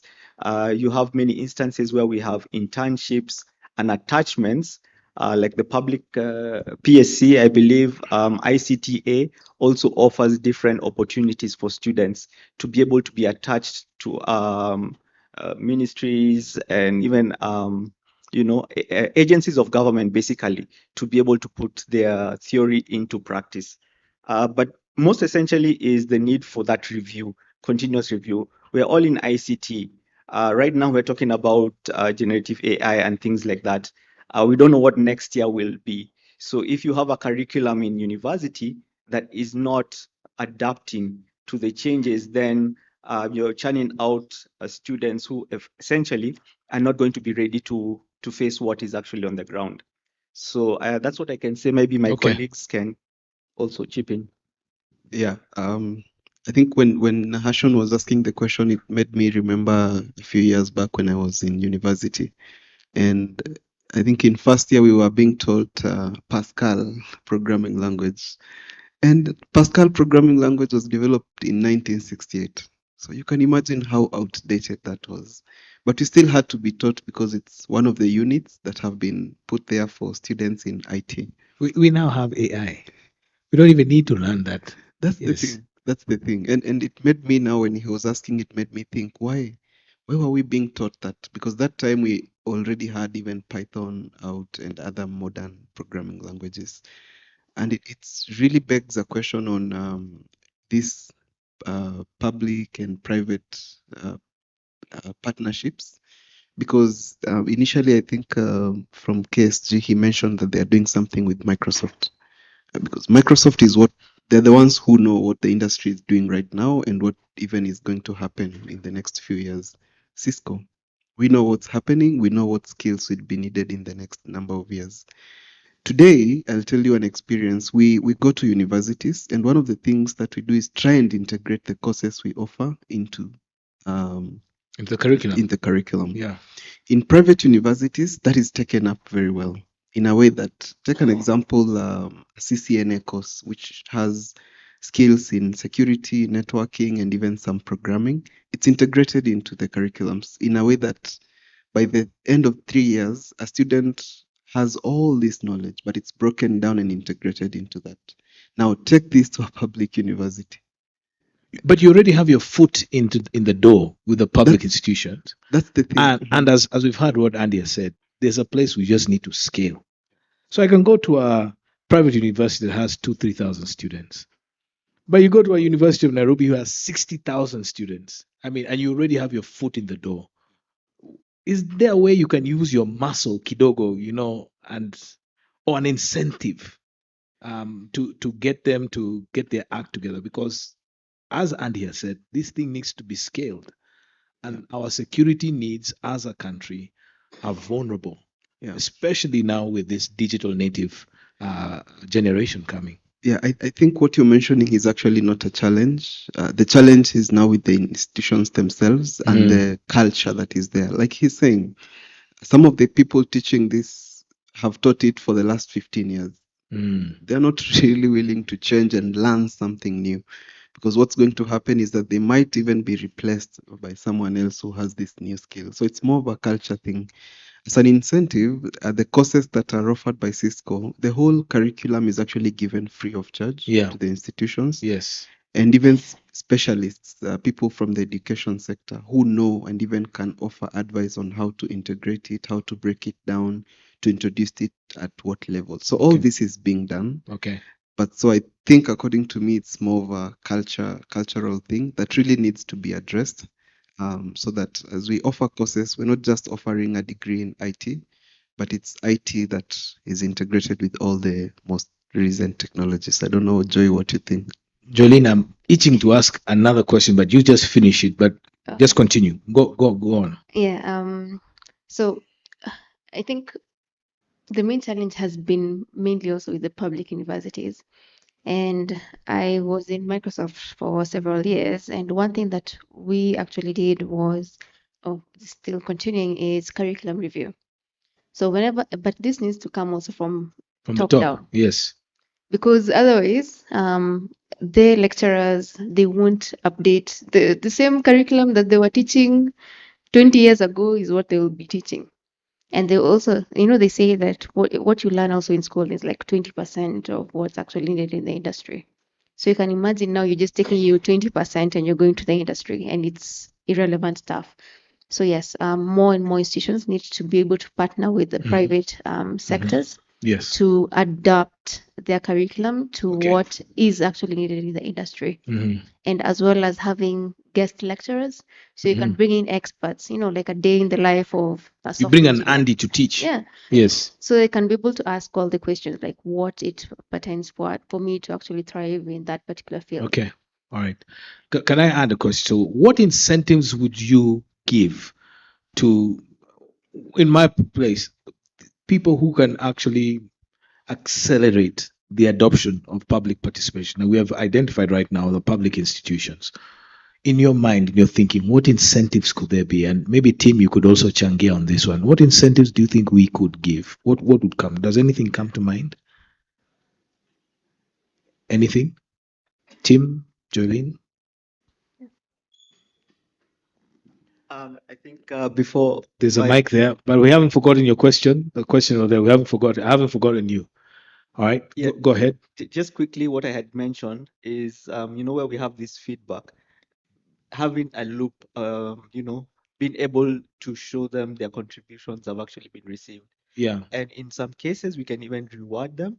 I think it was in the panel on the first day. Yes. Where we had Dr. Bright talking about. It was yesterday. Yes. Yes. Yes. Yeah. Yes. Where he talked about someone being able to find a bug in an organization system. Yes. And because of that fear, he's not able to come out and do it right. And even cases where someone was reprimanded. Yes. Or probably even the fear of being incarcerated because of that. Instead, the organization should be able to actually reward this person and even probably work with them, give them a job. Exactly, so that they can actually even help improve their system. Got you. Things like that. We have a lot of Gen Zs out there. Yes. Unfortunately, with fewer jobs available, yes. the skills they have and the initiative they have, if we don't encourage them in the positive way, we'll end up having them doing things that Gotcha. are not correct. All right, John, and then Joe, you had an experience. Maybe you could also tell us what's going on. All right, it's a question. All right, hold your question.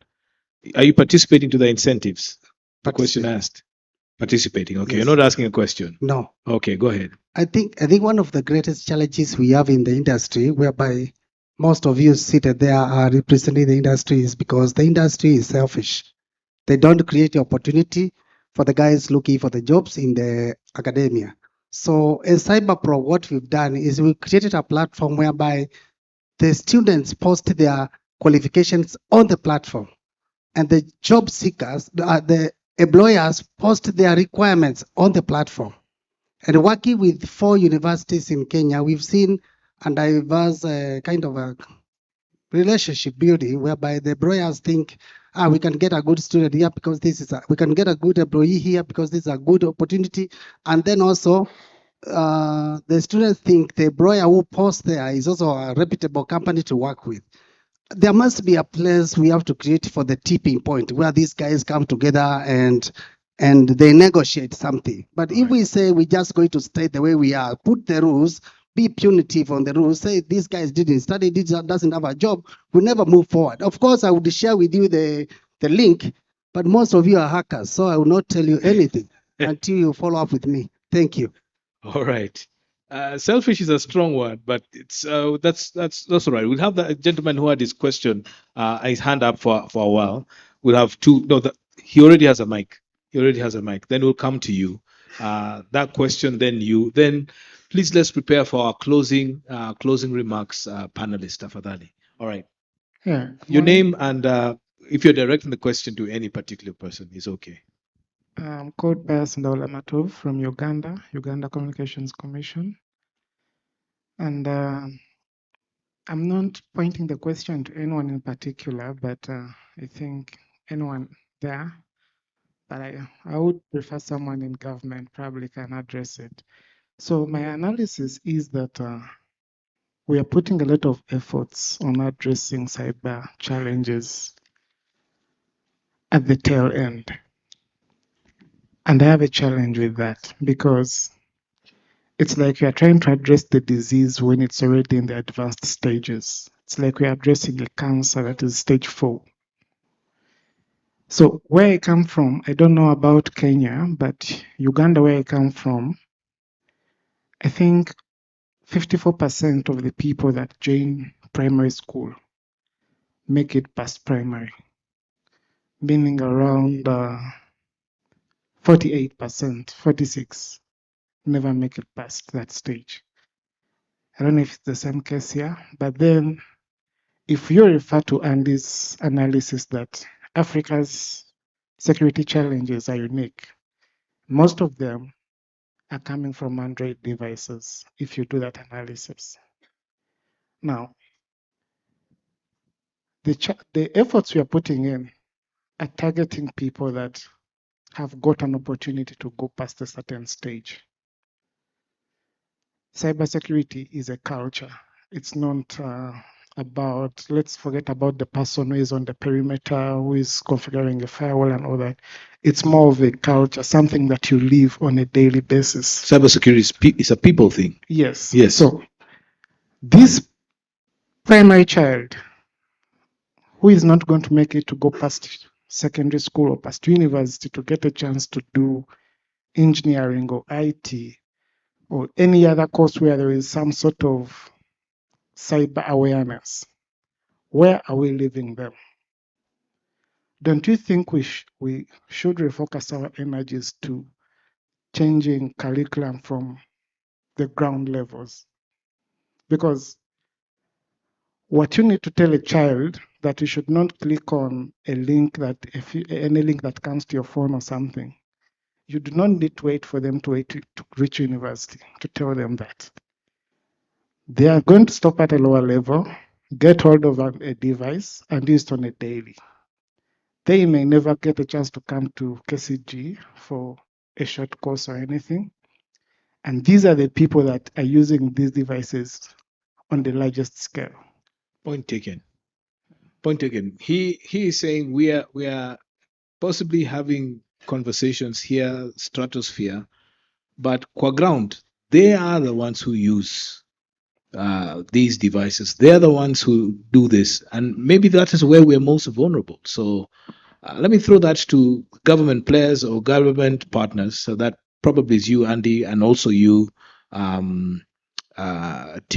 If you could please just comment to that, especially in places where there are people who do not have access to the KSGs and the Microsofts and Ciscos of the world.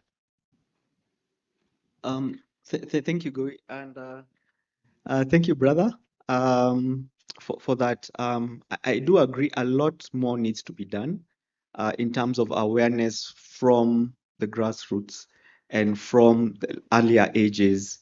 So this goes along into reviewing of our curriculums straight from the early ages, primary schools, all the way to secondary schools and even the universities. But I think one thing that we all need to take responsibility for, and that's why the collaboration comes in handy, is because it's not just government that should do it, it's not just private sector, but if we do it collectively, we can be able to actually bring out that awareness to every citizen. So it shouldn't just be Cyber Week in October peke yake. It should be something that is always ongoing conversation. Right now, you wouldn't want my folks back in the village to get hacked because they are not at KSG learning what link not to click. But this information should be out there already. It should be roadshows from, I guess, KSG will be having the Under the Tree series where we can actually inculcate some of these aspects into training those people in the villages for them to be able to be suspicious. We can all have a culture of where we are cyber resilient. I think Andy has something he can add. Yeah, so my thoughts on all of this, and I'm no expert on education systems or universities. I don't even have a degree. Is the educational system from primary school level right through to people coming out with a degree, is it fit for purpose anymore? Because we've seen such exponential change in technology, use of the internet. What I have seen is that universities are producing academic people who've got degrees who don't really have that connection with reality. You know, if I was employing somebody as a cybersecurity analyst or expert, I wouldn't go to university, to be honest. I know there are some good, don't get me wrong, there are some good universities, but what you really need is passion. And if you've got somebody with passion and ability who's doing this for fun, like hacker communities, that's where the real skills are. And I think there's this big gap that's been mentioned between what are we producing for society out of universities and what's required by industry. Two different things. And this goes right down to primary school level. What are we teaching primary school kids? We need to be teaching them about internet safety, mobile phone safety, you know, don't get hacked, don't get conned. So, you know, that's my takeaway from this session, is that's a real eye-opener. I think something we need to consider, you know, within the bigger picture of cybersecurity. Yeah. Okay. You have your question, and then we will close. All right. Go ahead and ask your question. Your name and where you're from, and then yes. I'm Frederick from Ghana. Do you guys realize it's guys from other countries who are asking? Eh? Let's clap for our visitors. We have had we've had people from Gambia. From Zambia, from Uganda, and now from Ghana. I appreciate that. Go ahead and ask your question. Moderator, earlier you remember we were talking of this matter of mistrust. Of trust. Especially citizens in Africa. All for that government agencies and organizations, how they handle our data and information is affecting the public, especially concerning surveillance, data misuse. Then we can add the biggest aspect of a lack of privacy. So when you couple this with the cultural and leadership behavioral barriers of our leaders concerning technology, especially the one holding the purse, has known nothing about cybersecurity. So there is no effect that he should release the pace. So when you couple the two, I want to ask a general question that CyberPro, as we come year in, year out, what role are we exactly playing in this direction to push our leaders to accept this cybersecurity concept that we are talking about? The second aspect of it also is in Ghana, we have a cybersecurity awareness month, a whole October, 1st October to 31st October. This is a national. It's a national policy adopted. So, like the way we'd have in month breast cancer awareness Yes, month. yes. So you have Cybersecurity awareness month. cybersecurity awareness month. That is Okay. October. October. Yes, So we're just finishing it. we just finished Uh-huh. it. So in Kenya, I don't know whether you have a policy of that sort. We have That tree kind- planting day. How many billion did we say we're going to plant? Yes. All right, go on. So in Kenya, whether you have a policy of such that can increase public participation and awareness towards cybersecurity. Wow. What do you guys think about that? I mean, here's our brothers out in West Africa who are seemingly gone ahead. Yep. So we do have that in Kenya as well. It is October Cybersecurity Awareness Month here. Probably need a bit more awareness of that. But that's the same all over the world, October, particularly across Africa. And that's a bit of a problem because all these conferences, all these events, they're all squeezed into October. So I go around the continent advising or trying to gently persuade organizations to have events in September or in November. Don't cram it all into October. Have you had CyberPro? I'm just saying, speaking for a friend. Go ahead. Yeah. Yes. So, we had this conversation and we're right in October at the end.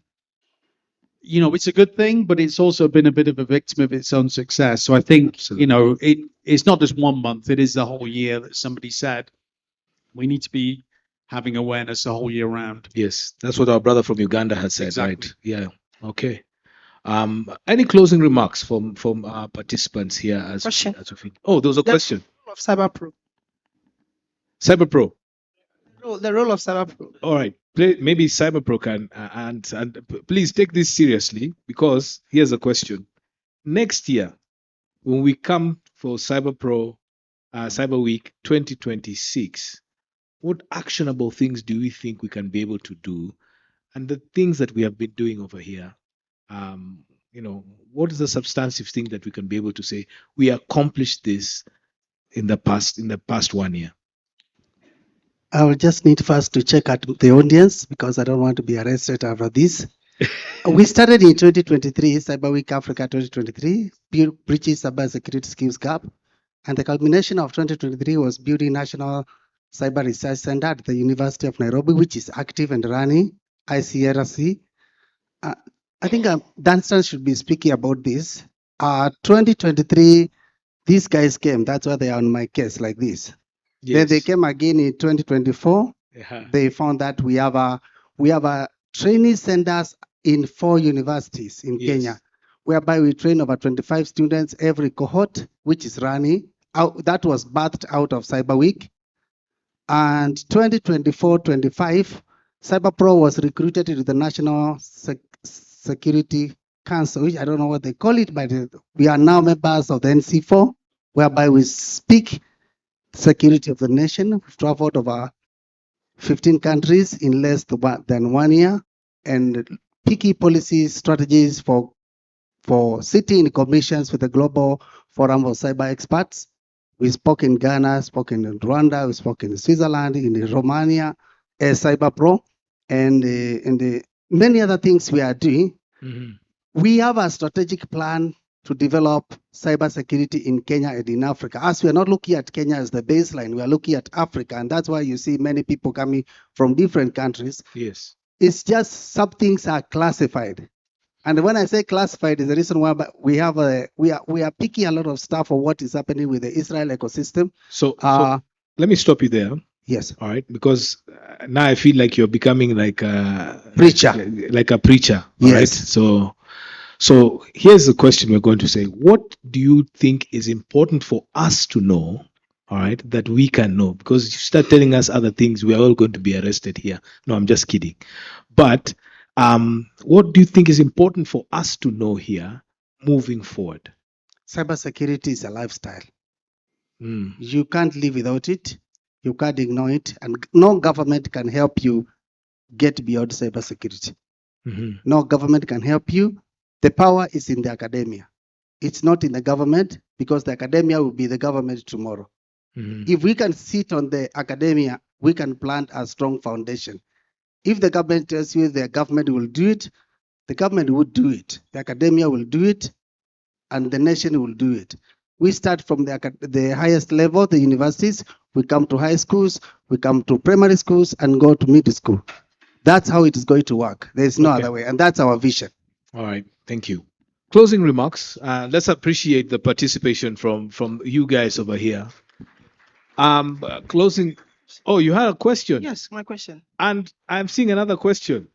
All right. I'm going to ask. Let me ask her to ask a question, and then you will be the last question. All right. There's a mic coming to you. There's a mic coming. There's a mic. She has the mic. She has a mic. Thank you, sir. So my question is, Is this to CyberPro or to yeah, us in the panel? to him. Yes. You've taken the. Your name, please, first. Okay, I'm Farida. I'm Farida Tei from Total News International. Okay. So I want to ask you, haven't you thought of taking the session, or rather the course, to the community also? All right. That's a question. CyberPro, whatever we've been doing, this is just one event of what you do annually. I do understand. The question is, where else are you doing this to the community? I would say, if we say the universities, one of them is the University of Meru. We have deliberations. Just University, which is in Kisumu, we are already in deliberations. Catholic University in the bush, somewhere in Nairobi. And we were invited by the government of Ghana last month to start up the same process we are doing here. And if that is if the TOT function works, if you train the guys in the university, they will take it to their parents at home. It's the best way to reach out to a multitude in a very short time. So I think it's working, and I stand corrected. So you, the model here, and your experience has been, use the education institutions, and it's going to start seeping into the community. Exactly. That's what you're saying. Yes. All right. Thank you. Are you? Is it getting a good answer? Not, but do you have a follow up? Do you have a follow up question? Just pass the mic to her. You know, the reason as to why I'm asking this is because, like people, for example, in Kibra or Madare, they don't have that opportunity to join university or these learning institutions. So why don't you think of taking it there? Because there are those who are interested, but they are not in a position to. Okay. It's a good question. I'm not sure if we can exhaust it over here, but do you want to take a stab at it? I'm seeing Dr. Manzia, you also have something to say. This is also an expert here in learning.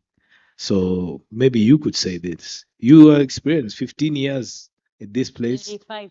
I'm coming. And there's another 20 years in teaching and learning. And so 15 here, but another 20 years. And I stand corrected. This is a concern.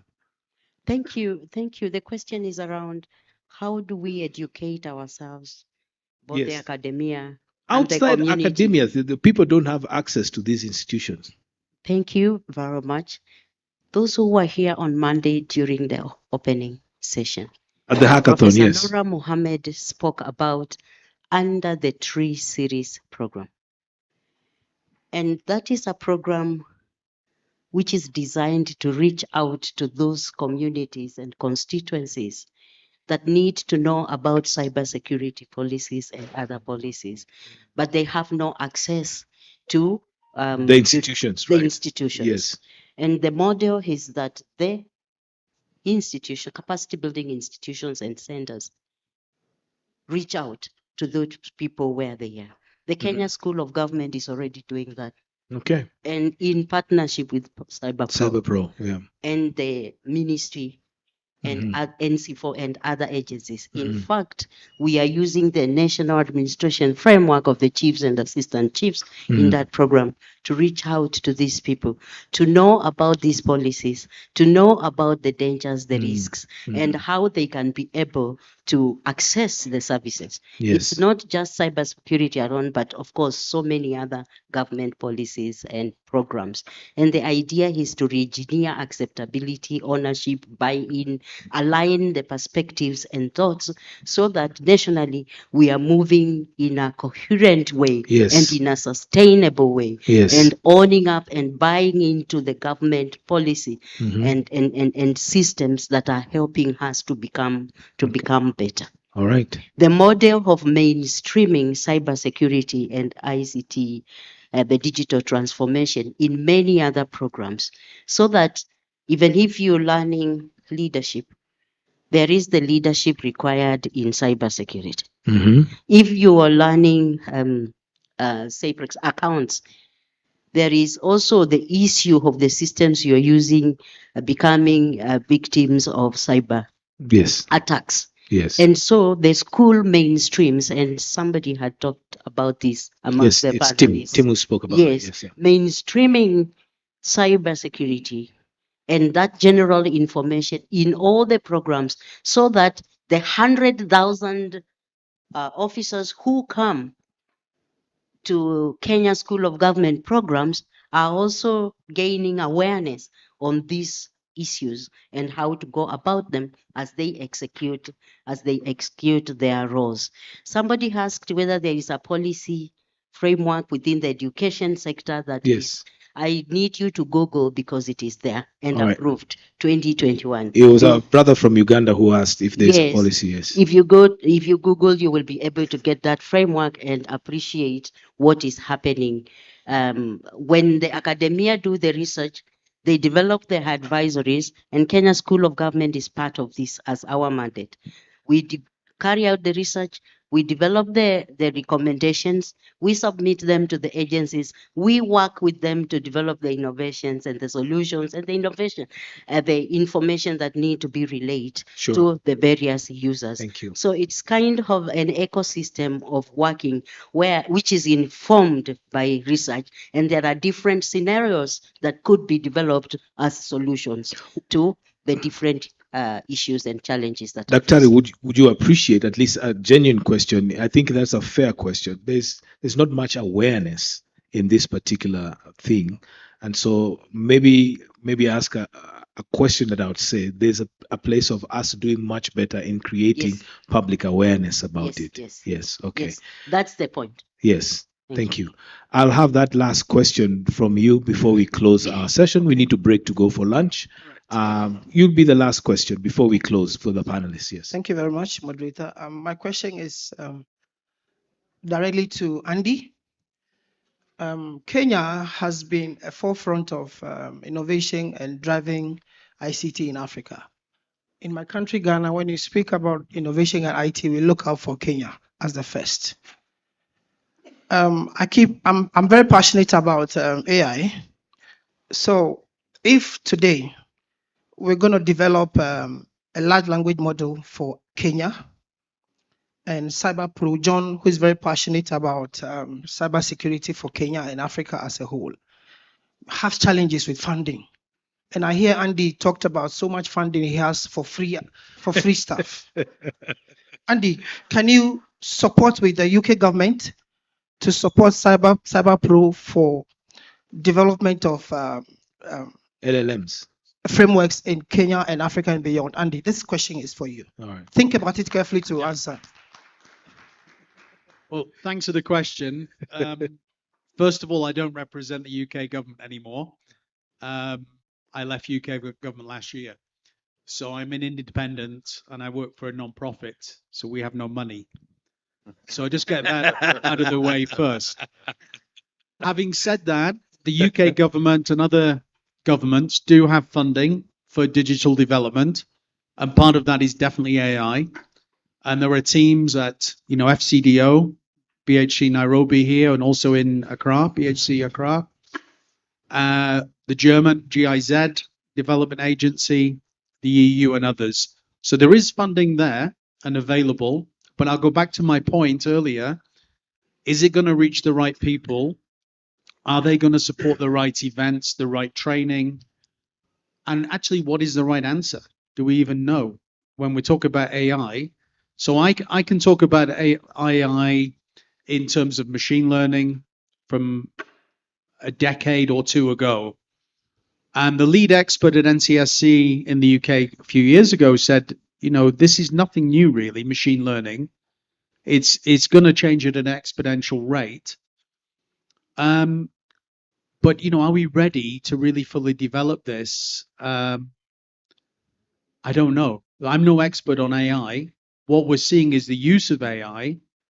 So I don't know. I don't know where the Western governments are with their funding. And that funding will probably come with some stipulations on how it should be used and a lot of policy around it. So there's always lots of policy sort of constraints around any investment. So unfortunately, I can't give you the funding. I know that funding is an issue for all of these events and all of our organizations. As we've seen, funding has been cut broadly in Europe and the US.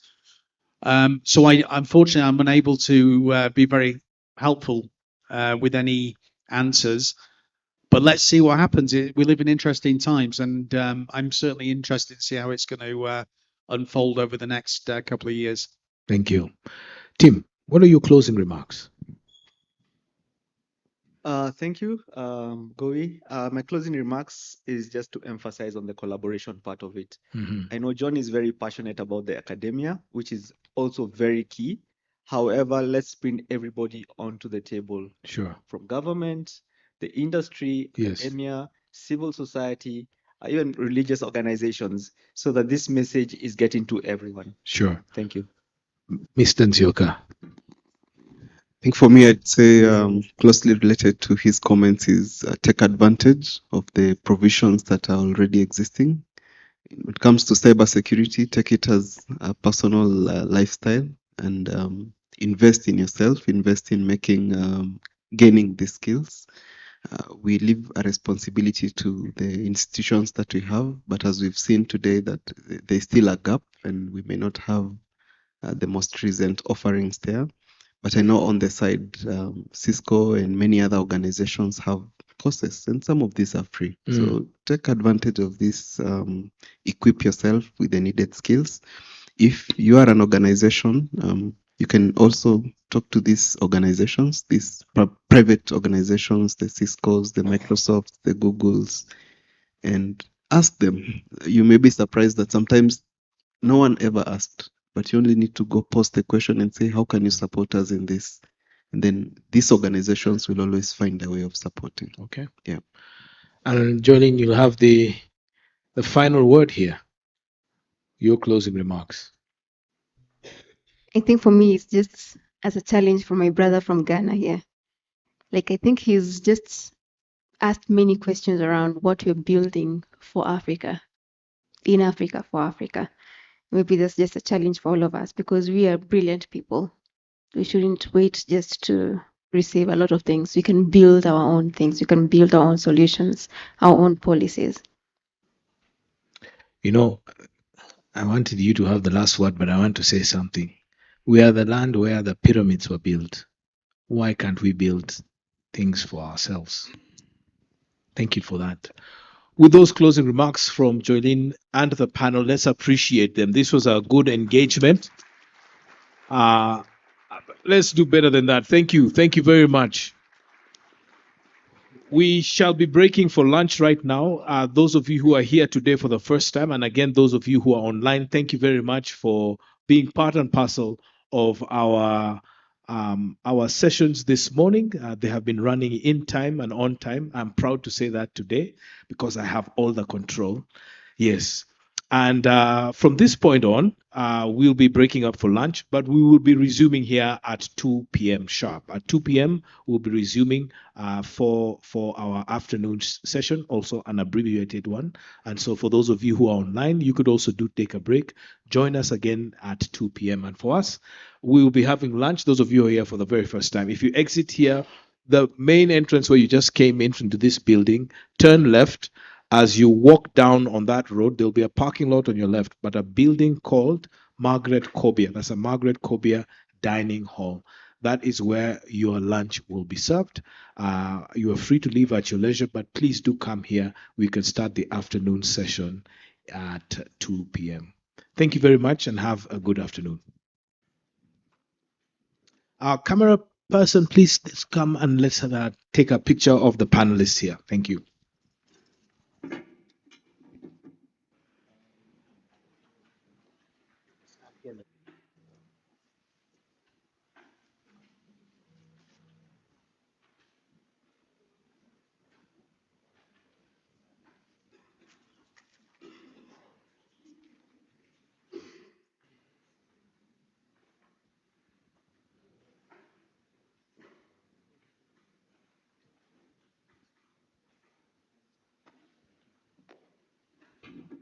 You're welcome. Thank you.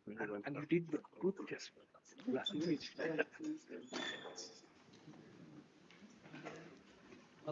Thank you very much.